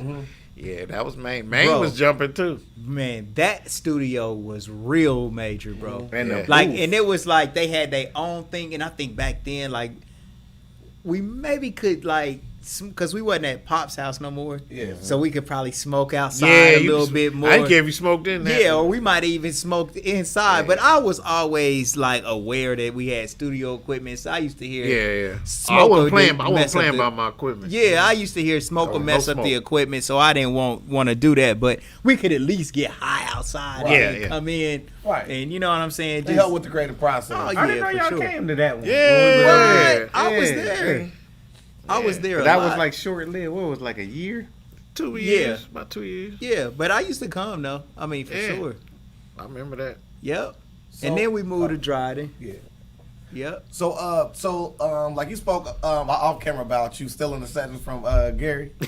That's how I learned to master. Me and Here my we go. cousin, we did a session with Gary because I used to when I Say was Gary who? what is his last Gary name? King. Gary King Yeah, from yeah. Rephrase. I was producing, like I say, working with K Cap a lot. So he would get his stuff mastered, and then I was working with my cousin Charles. He called himself CH2O. We did a session and we had it on my drive, and he got after he mixed it, he mastered it and saved it on my drive, and I'm like, okay. So I took the session back home and opened the session up, and I saw what he did. I'm like, oh, okay. So this is how you turn the song up, and this is what he used to make this. So I start copying the plugins, and he had a setting of plugins that he used. I started doing that. That's how I learned to master. Wow. And then, like Mo showed me the rest of mastering, like because I was doing recording a lot of my stuff and mastering, and Mo would come in and be like, well, you need to do this or you need to do that. So he showed me the rest of my mastering. But Gary King, the sound that I got right now, it was from looking at his settings. Wow. And then I made, I learned it from like that. Mo gave me all the game. Everything I learned from Mo. Legendary. Yeah. So when you guys finally started, you already had knew Mo from the talent. I mean, from the show that y'all did. Y'all kind of met and linked up from the. The last time he told anybody that was good. Right. He didn't tell nobody after that. It sure did. That's true. That is so hard. Can't even picture it in my head. That's what. But so how was it when you and Mo kind of like linked up? Because y'all was out there at Dryden Road at the same time. Yeah, Mo spent a lot of time. Mo used to work out of the garage. Yeah, Mo would come Yeah. to the garage. He come to the garage. What? He bring his Yeah. customers to the garage. Yeah. So What he had? once he got out to, the machine he had. I forget, He had he had a digital recorder, some kind of, I forget the name of it. Yeah. But yeah, we got so cool. He moved out to it was called FJM then. Right. So once he was out there a couple years, he's like, man, it's a area in the back, man. Y'all should come on out there, man, upgrade. Come on out and get some bigger sound on. I was like, so we talked to the owner. He gave us a good deal, man. We had the greatest deal probably ever, man. Yeah. So we stayed there. How many? It was years. That was years. We didn't That shut was down wild. to 2012. 12. No. Anyway, we did a lot of maybe, years. maybe, yeah, that might have been. We stayed there a lot of years, man. We studied under Mo, man. He showed us a lot of stuff. Like Ty said, to this day, I'm probably the only person in the city that got Mo's settings. Wow. Yeah. And that we work with Mo, like you could look at, because we recorded a lot of 275 stuff there. Right. Like All and, of it. And if you put that on your computer, like the stuff on the drive, you can see what Mo did. Like you can see Wow. what compressors he used, or how he made the vocal sound, or how so you learn like that too. And Wow. like Mo would always come in the room, like if I'm doing something wrong, and kind of show me what to do. Like, so he could be in another room like, man, that don't sound right. Yeah, he'll saw me try. He be seeing me trying to mix. He always come. If he showed you once, he ain't gonna show you no more. And I go like, Mo, I forgot. He real smooth with man, Meez, figure that thing out, man. You been doing this, you can do it. So that's how he taught me. You know, I would figure it out. I got it. But I loved him for that, man. He didn't baby you. He let you go. He'll talk to you like real smooth. He'll be like, Ty, what are you doing? I'm like, I'm trying to EQ this. What are you doing? Like, and then he'll come and show me like one time, and then I learn from that. But he just always just be smooth. He'll just come in and kind of nod his head if it sounds good. He's like, okay, Ty. Like, that's what he'll do. Like, so if he did that, I know it sounds good. Yeah. Right. Man, what was it like to work with Mo as a brother, man? Like, cause like everybody else come out there and spend a little time with him, you know what I mean? And they love him from that. But man, just to be out there and then just kind of like build with him on stuff that was outside of music or didn't have nothing to do. Have nothing to do with music, man. Give me a good Mo combo, man. Like, that ended up being like my brother, man. Yeah. You know, me and Mo got the same birthday, which What? is Sunday, September 19th. Man, happy birthday, Mo Beats, man. So every single year, we try to see who beat who. Call and say happy birthday. I'm like, I beat you. Yeah. Yeah, so. Same year too, bro? Or y'all? Nah, he's a year older than me. Mo a year older, so he big bro to you. So, man, we used to talk for like hours and hours. Not about no music. Right. Just everything else. That was bro, man. That losing him, you know, that took a piece out of me. Yeah. But you know what I'm saying? He's still here. Yeah. I swear, like when I'm mixing and doing music still, and I'm trying to figure something out, I think he come through me and help me out. Yeah. I'm serious about that. Yeah. He also was super close because they actually did the wedding photos for Mo, right? Yeah. You know what I'm saying? I didn't think I did that. I did not know. Shout out to Don. Wow, you do your homework, man. Yeah.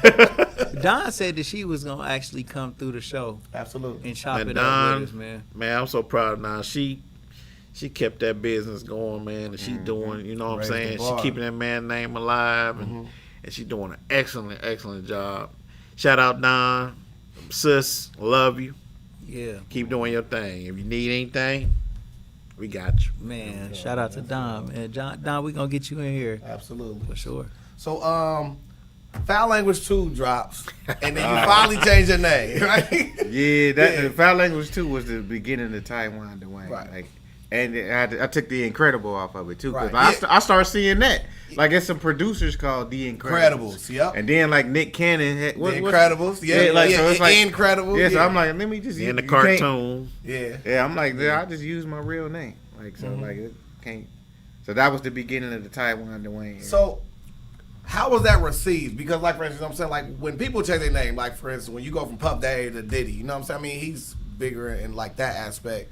But how were you received when it came to, like... That wasn't no different. Okay. That wasn't no different. Except I for say like... it was because... Oh, see, look, Big Bro gonna tell you it was different. Taiwan Dwayne was more like Missy Elliott and Drake. You know what I'm saying? Yeah. You did singing and rapping. You know what I'm saying? At that time when he was doing, it was only Missy. Was Drake even out? No, Drake wasn't even out. It was just Missy doing the singing. Missy and CeeLo. And it was him. And maybe like Ja Rule and 50 Cent, if you want to say. But he was the first one doing like the singing harmonies, rap. like for real, like harmonies, like for real, like the singing rapping. Like I was putting harmony to it, and I rap too. If so if y'all would have had auto tune, it would have been like 2021. Yeah. Because that's all people do now. I mean, That's all. But I wasn't even auto- really comfortable auto-tune. doing it because wasn't nobody doing it outside of CeeLo and Missy. So he like, held back. Yeah, I wasn't comfortable. I'm like, man, because I not rap. knowing that's the way that we're all... But he really was torn between, am I a singer or a rapper? Yeah. But he did both. Yeah. Great. Yeah. He just didn't know. And his album, the album he dropped, it reflects that. He didn't know which way to go. It would conflict a little bit.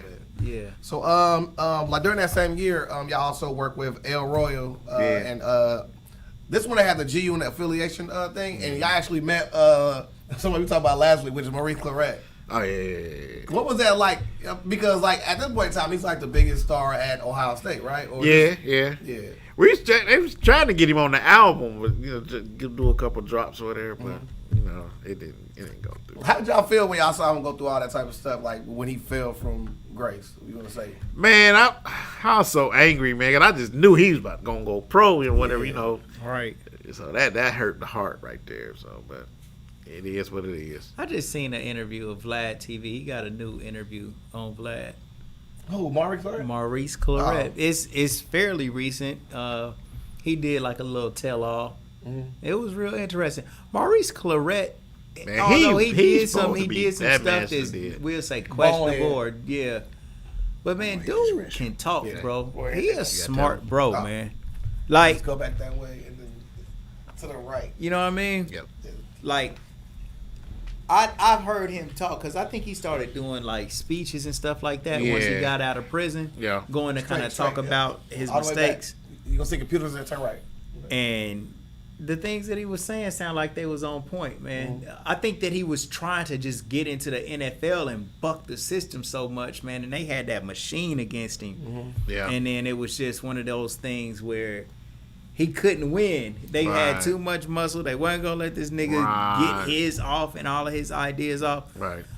But what Maurice Claret was trying to stand for is, if I'm good enough, let me work. Don't hold me back Right. for some age stuff. Mm-hmm. Because, I don't know, man. With these other sports, they claim that they're doing it for your own good. But some of this stuff, man, like kids is sitting out their senior years in college now Right. because after you have an outstanding performance your junior year, or let's say you have an outstanding performance your sophomore year, if you come back your junior year and don't play as well or get hurt, your stock has went Goes down, yeah. Absolutely. So it's better to just not play at all, and I think that he had that foresight, and he was saying, let me play right now. And for whatever reason, that year that he took off, he started drugging and thugging. Right. And he said he seen himself as a gangster and a bunch of other stuff where he ended up getting thrown off. I mean, he was doing some It's shit crazy that I was, how like, didn't want to happen. athletes want to be rappers.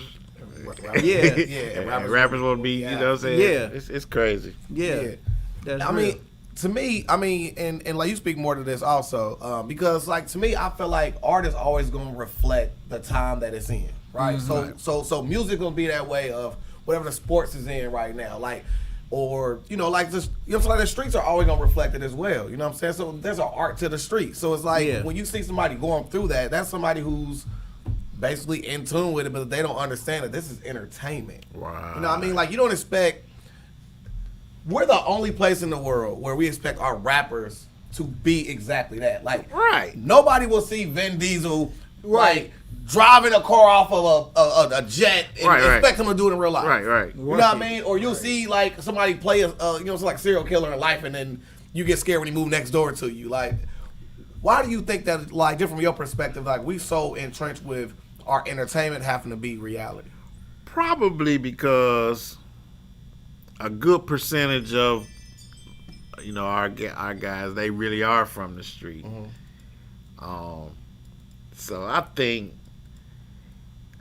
that life, it looks glamorous, and so like young cats want to be that, they want to look like that, and, you know what I'm saying, it really ain't no, a lot of them didn't have no role models besides that, you know what I'm saying, right. But you know what I'm saying, I grew up looking at, I wanted to flash, and we got away with it because we hung around all those type of cats. We weren't that. Right. Mom and daddy in the house, good jobs on it, but we still wanted to, wanted to flash and all that stuff. Outside of making music, you a teacher. Yes, sir. Educator. Yeah.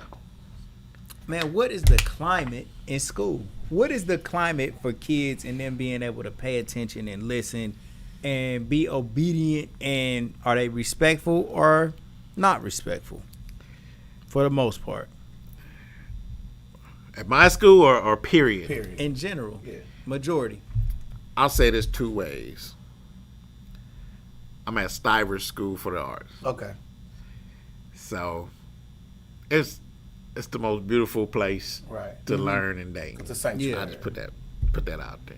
Them kids are beautiful, man. They so talented, and they want to be there. You know what I'm saying? Ain't no skipping going on. Ain't no fights going on. I mean, it's some a little bit of drama and stuff here, but for the most part, them kids want to be there. They want to learn. Now I've been other places, and that wasn't the case so much. Nowadays, man, it was kids getting high and stuff when we was in school. That's international. It's a plant. But now, they ain't got to smoke no more. They eating edibles. Yeah, coming to school blowed, and I'm like, wow. You can't smell none on them, but you just know. So I'm like, wow. So that has changed since even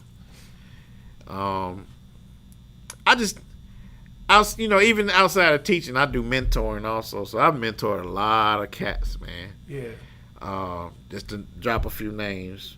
Yeah, DJ E-Dub. Westwood. Coogee Baby. Coogee Baby. He was in my program. Yellow Pain was in K4L. Yellow Pain. He did a song with the American Idol dude. Did he? Yeah. I guess from yesterday. Dustin. Yeah. It's no. The one guy from American Idol. Oh, Adam? Yeah. Adam just now checked in and said, "What's up, man? What's up, Adam?" It was good, Adam. Yeah. So, Adam, my bro, MEEZY right here, and Ty, these are the two brothers that I was telling you about that I wanted you to hook up with and let them produce some stuff for you, because this kid that we talking about, he ain't no kid, man. He younger than me, though. Man, he got something, bro. We got to meet this guy. Yeah. Man, he got something, man. I liken him, just to kind of put your mind around something, as a Justin Bieber. Yeah. And I think that he got it, bro. He got the it factor. I would love to meet him. Man, what he needs is, bro, Adam, and this is for you, King. I hope you listening. From what I see, my observation is he can't put his future in somebody else's hands. He damn near need to take charge, and he's already doing this because he got his own studio. Right. But he got to just record his own stuff and get uncomfortable for a long enough period of time for somebody, the right person, to hear him and give him that distribution. But he look young, like I look young. So I keep saying the kid, but this man always been here. I don't care what y'all say. Bro, Adam, Mel, I'm gonna link you guys up. I'm gonna create a Facebook post or something, and I'm gonna tag both of you guys' names in it, and then y'all get together, bro, and make something major. Because it's right there. Like he came here for real reason. You know what I mean? Absolutely. And it was. I'm sure both of you guys together can create something. Let's get it. Speaking of which, and if you guys want to hear a song by him, he got a song with Yellow Pain where he talks about his, it's a dope visuals and everything of him being like a drug addict, and he's talking about his addiction. Oh yeah, I saw that. That's one of his biggest videos.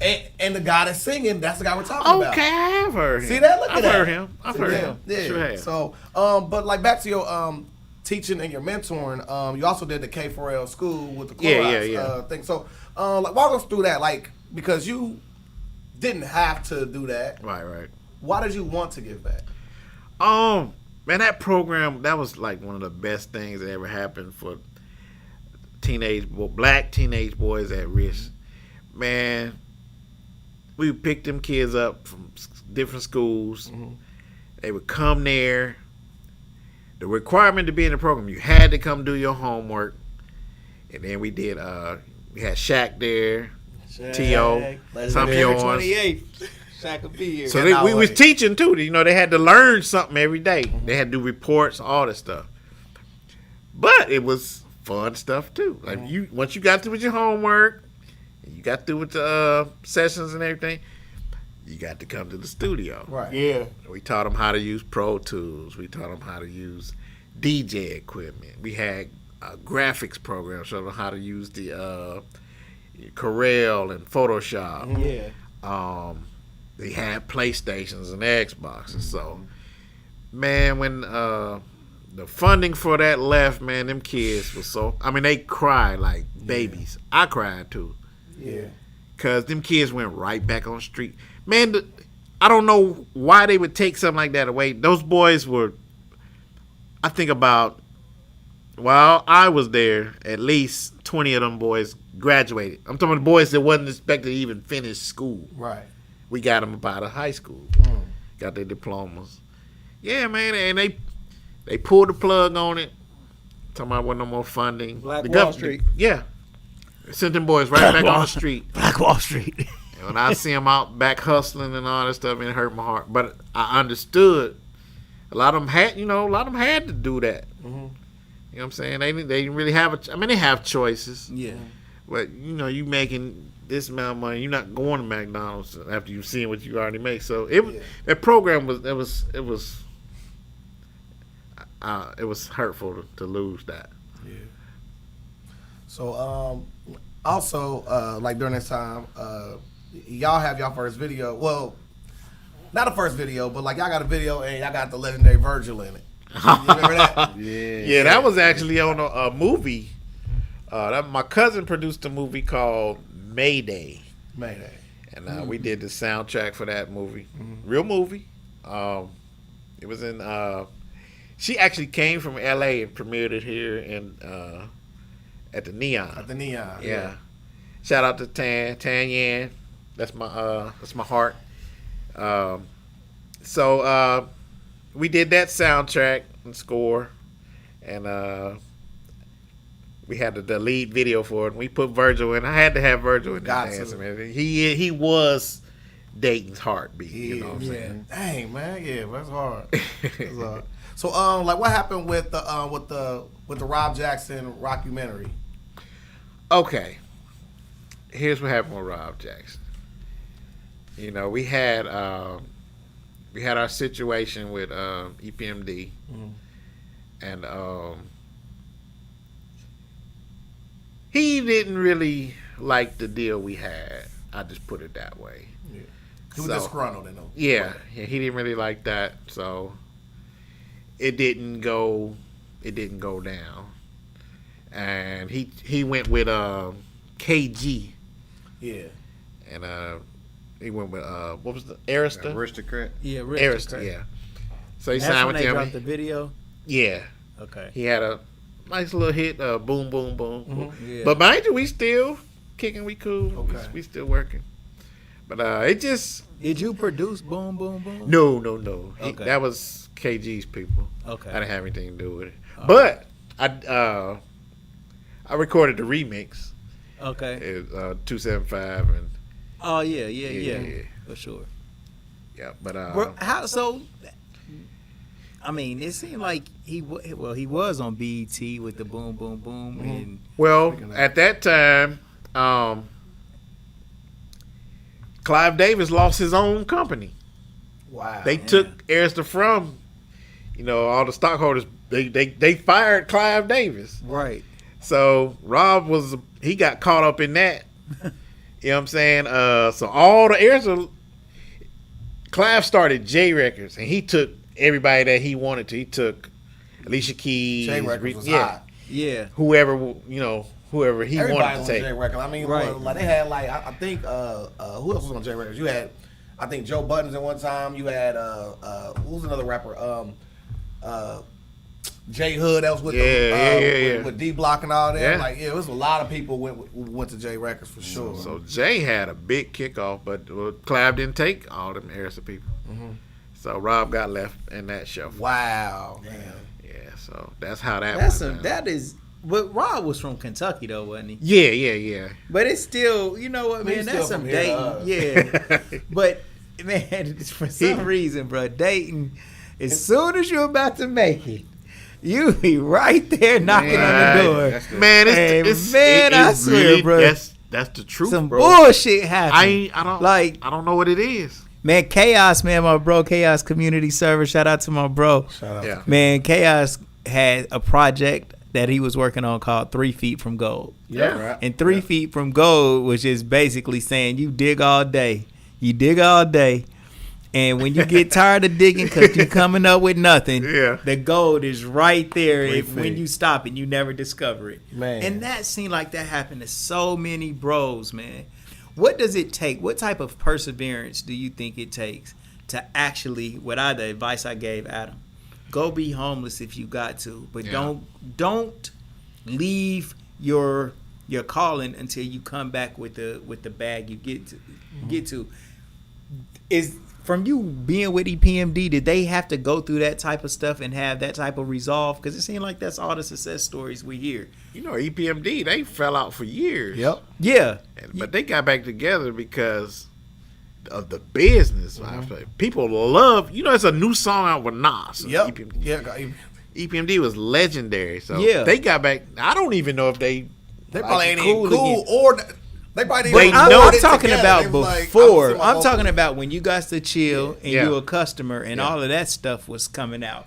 Before they actually got their break and we actually start knowing about EPMD, right. what type of suffering did they have to do and what type of sacrifice did they have to do in order for them to get to that point? It had to be smart. Keep it business. That's why all their albums was something business, back to business, strictly business. Yeah. They kept it business and Yeah. they was smart with their moves. Back then, it wasn't a lot of money in rap, just flat out. Right. So they was really in it for the love. They just now, people ask back then, they're still going, because overseas is a lot of money. Oh yeah. It's like hip hop is brand new over there. Yeah. So, but cats here don't know that. They just thinking I want to be hot in America, but it's money in Germany, London, and Japan. You know what I'm saying? All over the world is hip hop. Yeah. And you just have to be smart, man. We made some dumb decisions. We had a deal with Def Jam South. Legendary mistake. We about to hear one. We were supposed to be the very first act to come off for Def Jam South. Who was controlling Def Jam South? Scarface. Yep. Okay. Scarface handpicked us. We had a relationship with him. He knew us. And we did not go with the deal. And guess why? Why? Because it had the word South in it. And we didn't want to be pigeonholed in to the South movement because you want to be Midwest. But because Rob Jackson, Kentucky is South. It's a slave state. It's a slave state, but it's Midwest. And What? Wait, where's the Mason-Dixon line? It's right there. Yeah. But it's look it up. Kentucky is really not the South. I mean, I'm taking word for it today. So we didn't want comment section. Somebody Google it. And Rob Jackson helped make the decision. Like, my music ain't the Southern explosion had not started. Right. Had not started yet. It was still Biggie, Jay-Z, Snoop, and everybody had a movement. Outkast came and blew up a little bit, but it really wasn't no South. Not like now. Nah, it wasn't. It wasn't when Outkast was making their moves. Yeah. It wasn't. It wasn't no deemed explosion. Yeah.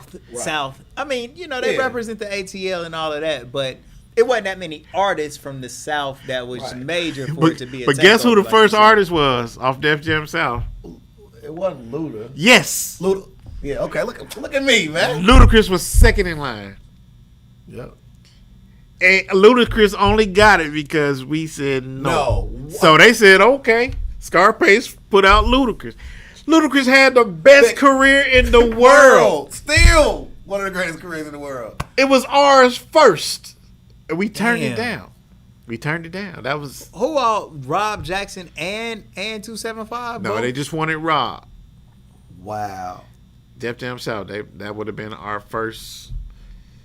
So when you compare lyrically, yes, Rob Jackson compared to Ludacris, do you think Rob Jackson can stand toe to toe? Rob would eat Ludacris for breakfast.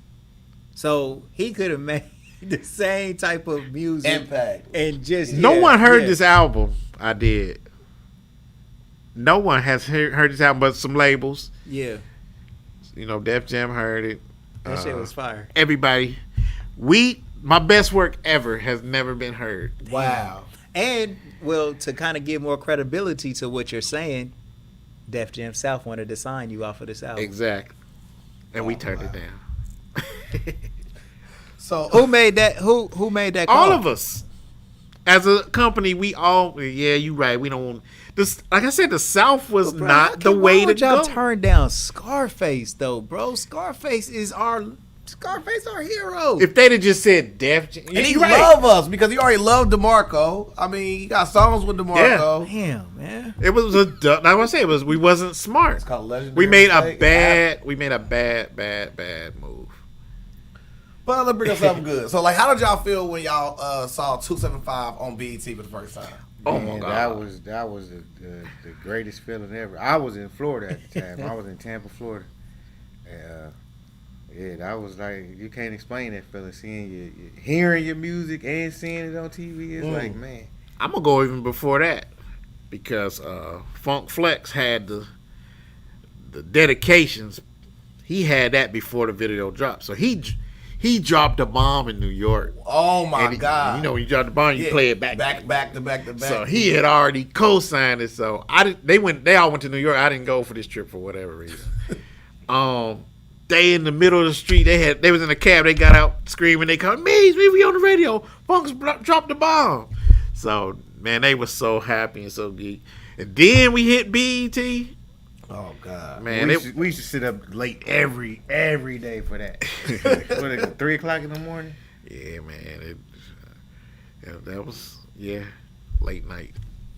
So like, even though like, you know, so like DeMarco's blowing up, y'all still got Ohio solidarity. Like when y'all go to the Ohio Hip Hop Awards, like what was that like to see all the brothers come together and y'all at the award shows together, got the red carpet out? Man, that was so legendary, man. legendary, We got to meet people before we met MGK when he was just a little white kid.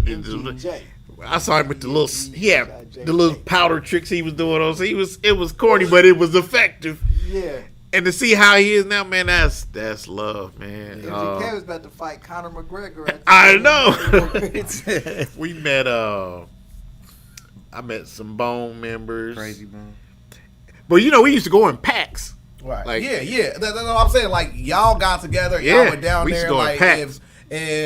if such and such set up a booth, people up there chilling at the booth while y'all waiting to sell shirts, all that type of stuff. Because I don't want to say y'all was the one who kind of started that, but it seemed like after y'all, it seemed like, you know, like for instance, like when Jason's down there, they doing the same thing y'all was doing down there. It's kind of like y'all set the blueprint for how we conduct ourselves when we like away, the same way we do in Westwood. Where, like we could fight all weekend long, but when we out here, we all on one accord. Yeah, that's one of the lines in the song.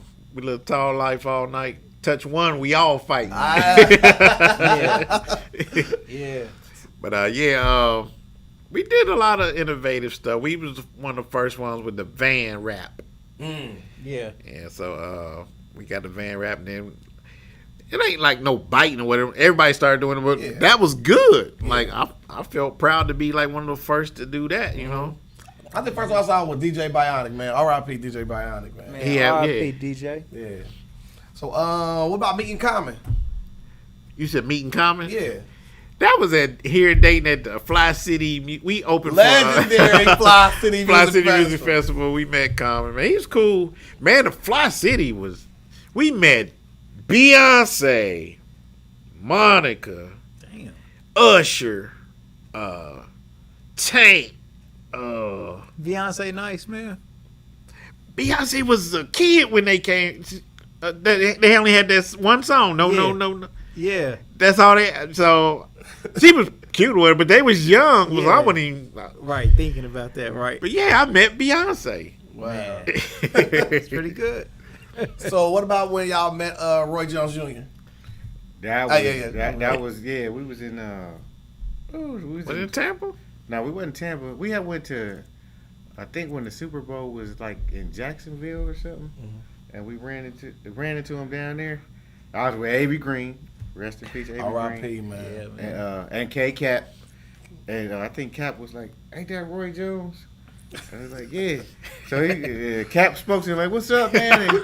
And Dude snatched everybody. Hey, come on, take a picture. He grabbed me like this, grabbed me by my shoulder, yoked me up. Was like, come on, take a picture. Like, yeah. They both look scared on that picture. Yeah, Roy was cool though. Roy was cool. Man, shout out to my bro El Royal. El Roy, man, my bro, man. Roy, for sure, man. Real Yes, talk, man. So, how'd y'all end up getting into the, like the Faceland imprint is where y'all at now today? So, okay, I'll go back to that. That's my homie North. Like I said, we go all the way back to Central State. Big North. So we, like I said, we making music in the garage. This is from all the way back then. We never stopped being friends. Yeah. Never. We both stopped music, you know what I'm saying? But COVID happened. So I wrote that I Miss My Dog song. Yeah. So I put it up on YouTube. I'll put it on DistroKid. North heard the song. And he's like, man, this your best song man I ever heard, man. He's like, he said, you gotta do a video. I said, man, whatever, I ain't doing no video. So I ain't never did no video. He said, man, I'm telling you, man, you gotta do the video, man. Yeah. He said, for real, man. I said, whatever you say. I said, I guess. So he set all that up, man. He said, I'm gonna take care of all that, man. We gonna get the record label back popping. You gonna be my first act and all that. So I even a Bentley and everything. I'm like, oh. Think about it. This is just strictly off we friends, man. So I'm like, okay, I'll do it for you. He doing me a favor, but I'm like, all right, whatever, I'll do it. But yeah, like he didn't like his verse. Man, I didn't like I didn't even want to do we it was, like at first. We was choked up on that song. We just lost all our homies. So the song is real, man. All them cats we lost in a real short period of time. It was just 20, still 20 losing. Still losing. Yeah.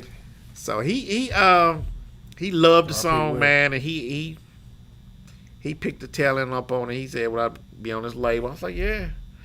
It makes sense. Makes perfect sense, man. To go back to he's doing really well with his other businesses. So he thought, I want to put some money into it. I'm like, bet, let's do it. Yeah, it makes sense. You know what I'm saying? Man, I really love that song, bro. Hey, man, I appreciate it. It's like I just see it as an anthem, man. You know what I'm saying? Because it's something that everybody can vibe to, man. You know what I mean? Man, I've been getting a lot of phone calls and texts and emails. People really, really love that song, man. And that's crazy how it came out like that. Like, cause we was just up in the room, like yeah, I called. I was like, "Come get on this song." He's like, "Oh." I was like, I didn't like. Tie your verse on there. I told what I was telling Smith at the beginning. It was like, I did a verse. I ain't like the verse. I liked it, but it was like you did it and I didn't know to get it out. Just to get it out, and so I was gonna learn it. His emotions is really still in it. Oh, you feel like you rushed through it a little. Yeah, like I did it. His voice is cracking because his emotions. Yeah, my voice is that was just the. But that is the part of the song we like about it. Like it's like the emotion in the song. I told him not to use it because I was gonna learn it and come back and do he it. Did. Like, I said nah, bro. Hey, Big Bro said nah. Yeah, I was like, he was mad at me too. We was going to war. I was like, man, let me do that over. Like, cause I didn't know it. Like, I just put it down as an idea. Like, okay, we keeping that. Man, bro. Everybody out there, man, that's Ty's best verse ever. Man. But yeah, man, I big up to North, man. Appreciate you, bro. So man, here at the Legendary People podcast, I have a thing called Butterfly Effect, where it's either something you said during the course of the interview or something during my studies that I found that I find truly amazing, right? Mm-hmm. So like in the first part of the interview, like you guys spoke about how, you know what I'm saying, like your dad kind of wanted to, you know what I'm saying, my son can sing, but y'all more or less wanted to play the background. Yeah. You know what I mean? And the fact that y'all found a legendary lane to do that, to me, speaks volumes to y'all having a vision at that age saying, that really ain't what I want to do, Dad. Right. I mean, Dad, you know a lot, but I know my destiny. And to me, I find that truly amazing. Right. Also, for y'all to say right here that, you know, that song, that thoroughly ain't nothing like that, and then you reconnect with your business, you know what I'm saying, your friend. Right. Because you always wanted to be around family because you feel right at home with bro, like, for real. And then, like, to think about this, the most legendary parallel of this, Smith, for instance, Smed, Gold for Your Mouth, he's known for Gold for Your Mouth, but now he's known for Memorial Tees and stuff like that. Yeah.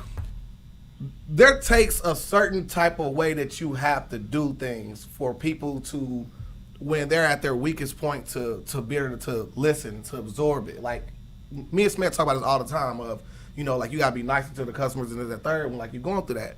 And the fact is, like, y'all have made, like, 3 of some of the best songs I've heard from y'all are all tribute songs. You got the Avery Green song. You got the Mo Beat song. Now you got the My Dog song. I'm telling you, this may be a lane that I think y'all could perfect. All right. And I'm telling you, it's legendary that y'all have stayed relevant through all this time. Yeah. Taking time. Who you know can take time off and come back? We just watched Evander Holyfield. Right. Okay? We just watched Evander Holyfield. So I want to say, man, without unequivocally, man, y'all are legends. First ballot Hall of Famers, man, to me. Thank you. Appreciate that. Yeah, definitely appreciate that. Bro. I mean, just from my perspective, like, bro, I've been knowing you guys for like all my adult life, and I mean, shit, we was in high school together, my freshman year. So, yeah.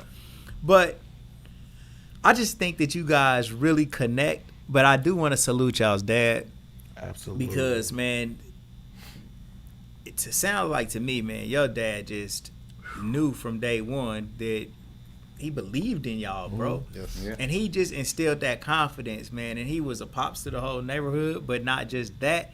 Like, he was y'all's real pops. And he was willing to invest his own money, paying $1,000 way back then at a studio to take y'all to is amazing. Yeah. And so, I don't know. I just salute Pops first, but me, I kind of keep going back to the same thing. I think that the common denominator between all of the bros that come here is that they talent is God given, and therefore they don't really. They don't. I believe you guys accept it, but I just don't think you really know how good you are. Right. I mean, Ty, bro, you don't read music, you don't know what note is what, but you have figured out a way to recreate music. I mean, easily. You go in there and whip real quick. And then you learn from your big bro, and your bro is always like patient. And man, I don't care what y'all say, bro. Westwood is goddamn it Chirac to some other people, bro. Right. But it's whatever which way, y'all ain't had no problems there. That's like love. Everybody love y'all. Y'all don't got no beef. Y'all not fighting. Y'all not shooting. I don't even think y'all acknowledging that Westwood is tough for real. You told me everybody was cool. We just didn't know. So I think that's because everybody just show y'all love. Yep. And it's because of how y'all treat people, bro. Yep. You know, man, y'all amazing, bro. Y'all work with Mo Beach. Y'all gave us insight into all type of stuff. I just wanted to bring y'all in here because everybody that comes through here, whether it's Coach Chronic to Ragtop to Ragtop didn't come in here, but I'm just I'm just looking at Jason, the different, for example. the Jason. But Coach Chronic, Jason, now I think that's kind of like the same type of people. Y'all got wide range of artists that y'all work with, from people extremely East Coast to people extremely Southern. If it's old school, like whatever it might be, y'all have touched all of these people. And that's why I wanted y'all to come here, because so many people kept bringing you guys up in their story on their path to greatness. It speaks to your greatness and helping them get there. Absolutely. Same thing with Darren Bird. Man, everybody we brought in here kept talking about Bird was a part of their story. Yeah. They said, let's check old Bird out. And when Bird came in here, he was, by far to me, he one of the best brothers that we done brought in here. Yes, just the way he Man. a dog. He you know what I'm saying? He's so cool and so big brothery. Yeah. You can't help but to just love him. You know what I'm saying? I told Bird he was an angel, bro. Yeah, he did. You know what I'm saying? He did. But, you know, just from my perspective, man, to you guys, man, like, bro, y'all is real legends, bro. I'm so thankful that y'all came in here to just drop, man. You know what I'm saying? Because you don't get bros like that, man, to be able to come through and chop it up with you. Anything. So, there's one thing I want to ask y'all before we leave out here, which is verses, right? So, since y'all are producers, who would y'all want to see go against Dr. Dre in the verses?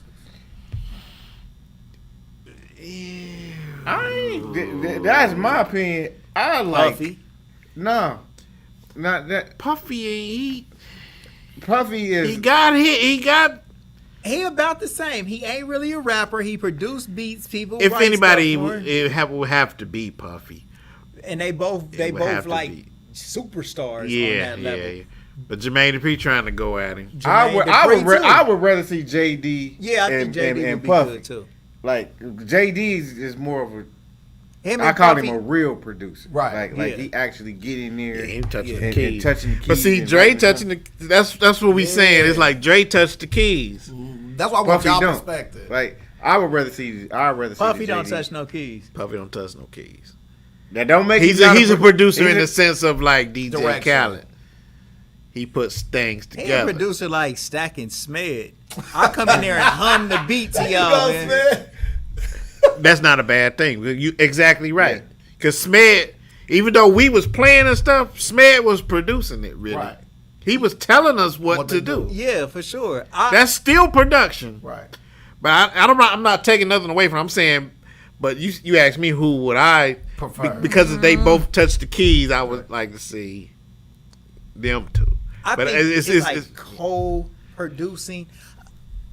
When you like, to me, what DJ Khaled does, if he's not touching those keys, the best thing that we can give him is like co-producer, damn near. Because I mean, if you humming it and you saying everything like, he's also choosing to act on the album. he put There's the a talent to put. he put the producer. He might give him the idea There's of a what to talent to that. sample. Yeah, talent. There's a It's talent. talent to put It's a- Lil no, Baby and Lil no. Durk on the same song. Wait, a prime example: Doc Rivers. Doc Rivers isn't a great coach by your standards because he's had great players and did not produce. The fact that you can put people together and put them in a predicament to where the song is hot, there's a talent to that. I mean, okay. I mean, I won't. Give me 1 point back, man. No, I don't agree with what you're saying, but I'll just say okay. Easy, man. No, right. Hey, Uncle Look, Flip, man, I know you turning over right now. I know you jumping out of your seat, man. He hate DJ Khaled. I'm not a fan. Right. Like just, I think he overrated. Like just because we produce. Man, he don't do shit. So I kind of I don't think that title He is don't very do shit, ambiguous. bro. It doesn't I kind have of feel like that one- about Puff in a certain way, but Puff do got talent. But like when you put your name on some stuff that other producers done worked on. Exactly. Like cause we produce when you put your name on something that you ain't. I get offended To me, from that. Like, Khaled. I don't think of him as anything like for real. He a DJ, if you ask me. He got the cheat code. Yeah, I mean he got money. He come and pay artists to get on songs. That ain't shit. So I mean, but we love DJ Clue. I'm gonna tell you the difference. I don't really Khaled- love DJ Clue. Khaled to take a song that was already number one. That's the easier number one again, like Maria. Yeah, yeah. So that was a smash back. So a lot of the songs Khaled take was already he got the formula. That's the cheat code. Wait. But we spoke on it earlier is the fact he can get those clearances done because you can have the same idea of doing that. Money the fact talk. He has enough Money influence, to pay for money it. and influence because money don't always get you there. Look, they didn't No, ask. man. Wait. They didn't even ask them how much money was it gonna be. They said no from the door. Yeah, but bro, when you got relationships and you That's what I DJ said. Khaled I said and you influences. DJ I said money and influence. DJ Khaled is gonna have more cachet than Tall Entertainment is gonna have. Okay, and I'm pretty sure when Khaled was just starting out, they probably rejected some of his shit. Absolutely. Too. So what I'm trying to say, to me, from my perspective, bro, if you don't play these instruments, or you ain't playing the keyboard, or you ain't in there doing none of the engineering or none of that That's how I shit, feel, too. Like, bro, you just put you your are name on not some stuff. producing that song solely. You're not. You can't get some production credit on the song. It was your idea. You thought of the beat. You said, "Okay, cool, bro. Let's remake this." I can understand you saying that, but for real, a real producer is them. It's like Metro Boomin. Yeah, exactly. This nigga go in there. He get busy. JR exclusive. MEEZY, T.I. These niggas get busy. Man, DJ Khaled, that shit ain't nothing but a compilation album. He might be an executive producer, I'll give you And that. he might have a good ear as far as like. But you keep saying the word producer. If there's, like I said before, the No, name but is. bro, no, wait, no, sir. a I don't let you talk for like. A producer, I don't care, bro. A producer. The term is a ambiguous. The term is An executive ambiguous. producer mean I paid for all this shit. A song producer means I arranged this music.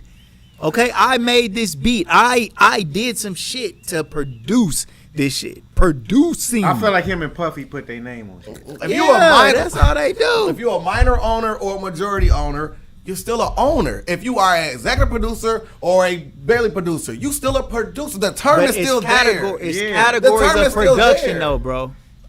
All I'm saying is I agree with what you're saying. I do not feel he is to the standard of who we talking about right now. That's what Of we course saying. not. But the fact is that title has been expanded on. He's a producer by the word of the law. That's all I'm saying. Yeah. That's all I'm saying. He's not a Smack, he's give my not a point back. music producer. Give my point back because He's not he a- hate Khaled. He said, yeah. Well, Khaled hate ain't no. is a strong word. Khaled ain't a producer, a music producer. He's an executive producer. He spends the money. He's a good executive. He's a good. Yeah, he's an executive producer executive of music. He's an executive producer. of music, which makes him a producer by proxy, because that's the term it is. Yeah, but you speaking technical. We speaking real nigga shit. We talking musicianship. We talking some like real shit that everybody be I like, think yeah, that because nigga he's didn't a make DJ, that beat. he might have a good ear as to what might go. Right, Or he a something, or DJ, putting bro. it together. But yeah, he's a DJ, so he know what's gonna jump. Let me ask you this, bro. If I'm a DJ and I make a mixtape, did I produce the songs on there? You pick the two songs to mix together, you produce a song. And- You pick the two songs to mix them together, you produce a record. If you change a song in any way, you are. I'm talking about a DJ on the radio. A DJ on the radio. If I'm he's playing taking songs on the radio, did I produce this? If he's taking those songs, putting them on a place where you can purchase them or you can download them or stream them, not just listening to it one time, then no. If you just listen to it over the airwaves, but if you put it together, But so somebody go into the I produced music that people are listening to. I played it on the radio. I'm playing the song. I'm too good at etymology for you to ever win this argument. I'm telling you right Oh, now. you're right. You're wrong. You're wrong because just because somebody plays a song. Produce come from production. You have to produce something. If you produce this, they produce this. They produce. I this. bought that and I put that on the table tonight. Did I produce that for this show? You didn't sell it. No, you did not produce it. I produced it for this show, according to what you're saying. No, you're not selling it. Where did it come from? From by the letter of the law, Germex. The people that's watching this store. show. Huh? The store. It came from the store where they have products. So the that nigga are that made produced the by nigga major manufacturers. so the nigga that made the beat is the store. Okay? The nigga that took the shit No, he's and not. bought the shit No, he's and not. brought it to the table. No, he's nigga not. is not the producer, according to what No, you no, said. No, wrong. The person who make the products are the producers. The store holds the product. The nigga that made You the just said the beat person who- is the producer. Man, we're gonna talk off camera because we making this interview 2 hours long. The Take my nigga, point back. no, hell no. The nigga, you saying that Khaled is a producer. I'ma give you your He's an point back right now. executive. No, wait, He's an wait. executive I'm producer. gonna give you your point back on a whole different topic that you was right about and I was dead ass wrong about off camera though. But anyways, man, it's all good, bro. He's an executive producer, and that term is still there. So who would we like to see in a versus battle? Yeah. Producer wise, Producer. I would say Timberland and Dre. That's hard. That's hard. I like That'd that be one. Timberland I and like Dre. that one. I like that one. As we know they touch. You know Timbo. Yeah. He touching all them keys. Yeah. Timbo There we go. and Dre. There we go. I like them Southern niggas though. Yeah. Who's somebody Metro Boomin and what's my other dude that DJ Mustard. DJ Mustard? What's the one? Wheezy out of here, or he produced a lot of that future Yeah. shit. Future stuff. I can't think What of about Zaytoven? Zaytoven. Zaytoven rocking. Yeah. Hey man, it's you know what? Shout out to all my dating producers. Yeah. JR. There you JR exclusive. JR exclusive. You got my man Peanut, H Boogie. Yeah. H Boogie working on my album right now. What's up, H Boogie? Who we got? Dre Manuel. These is my friends. Dre Manuel. Oh my God. Dre Manuel, one of the coldest Yeah. producers, man. My bro from the old school. Jones, Million Tyrese Tracks. Jones doing major stuff. Million Traction. Million Tracks. Shout out to S Fresh. S Fresh. That's fresh. Q. Nothing less. Sonny Lex, my cousin. Sonny Lexington. He just dropped that with E-Man Jones and Mike Jones. Yeah. Who else? We What can't about forget Don nobody. Mega, man? Y'all, Who? my bro Don Mega. I never met Don Mega. Yep, Dean never met Humm's him son. I before. think that he was producing beats and making beats and stuff. Okay. Who made Mike Sloan and Who made they beats? Yeah. I want to say JR or Grind Q. Till I Get It. That I don't know. Yeah. I thought that was big. Though. Yeah. I don't know who did that exactly. Well, we're going to bring them in to find out. Yeah, we gonna do GTC legendary. Legendary. Hey, I'm the besides 275 GTC Yeah. for me. Yeah. and Dayton. Man. They're my favorite group. And then Outkast. Bro, I'm gonna read some of the comments because bro, everybody is like literally. Oh, Big said Pharaoh, Oh, Pharaoh? Yeah. Okay. It's another. but some of your comments, bro, everybody was checking in with y'all. Damn, we had a lot of them. Kevin Turner said Legends in the City. Rodney Lowe What's up, checked in, K-Cat? said what's up. Cat was good. What's up, Rodney Lowe? Kevin Easley said What up, Dre E? Meez the truth. Daryl Easley, What Dr. up? Ease. What up, Ease? the coldest producers.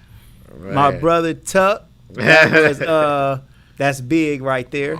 Rodney I Lowe love said Big. the coldest producers. Jermaine Tinsley Jr. said what's up. What's up? Good luck, Tins? Tucker. Thank you, sir. Thank you. Juan Webster said I need some beats, y'all. He said he needs some beats from y'all right now. Then Adam checked in. He said what's good to y'all, What's good? little bro. And then Big just been holding us down. And We got do you know who Juan Adams is? who is that?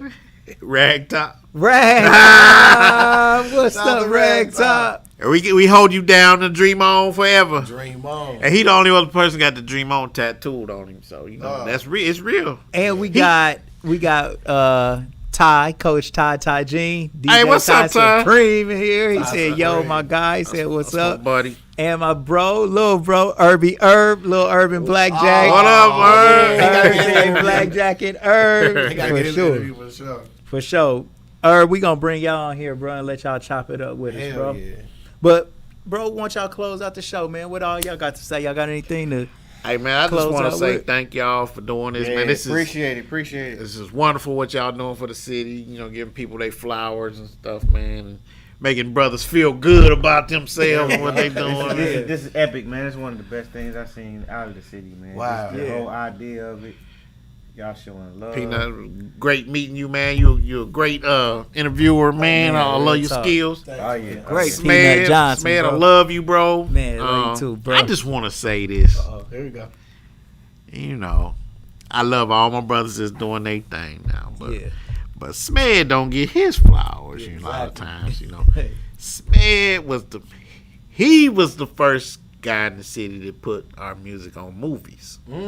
Yeah. Smed was, I said this earlier, he got Uber Eats and what's the other, DoorDash? DoorDash. Smed started that. Yep. Swear. Yep. Yeah. Delivery King. Delivery Kings.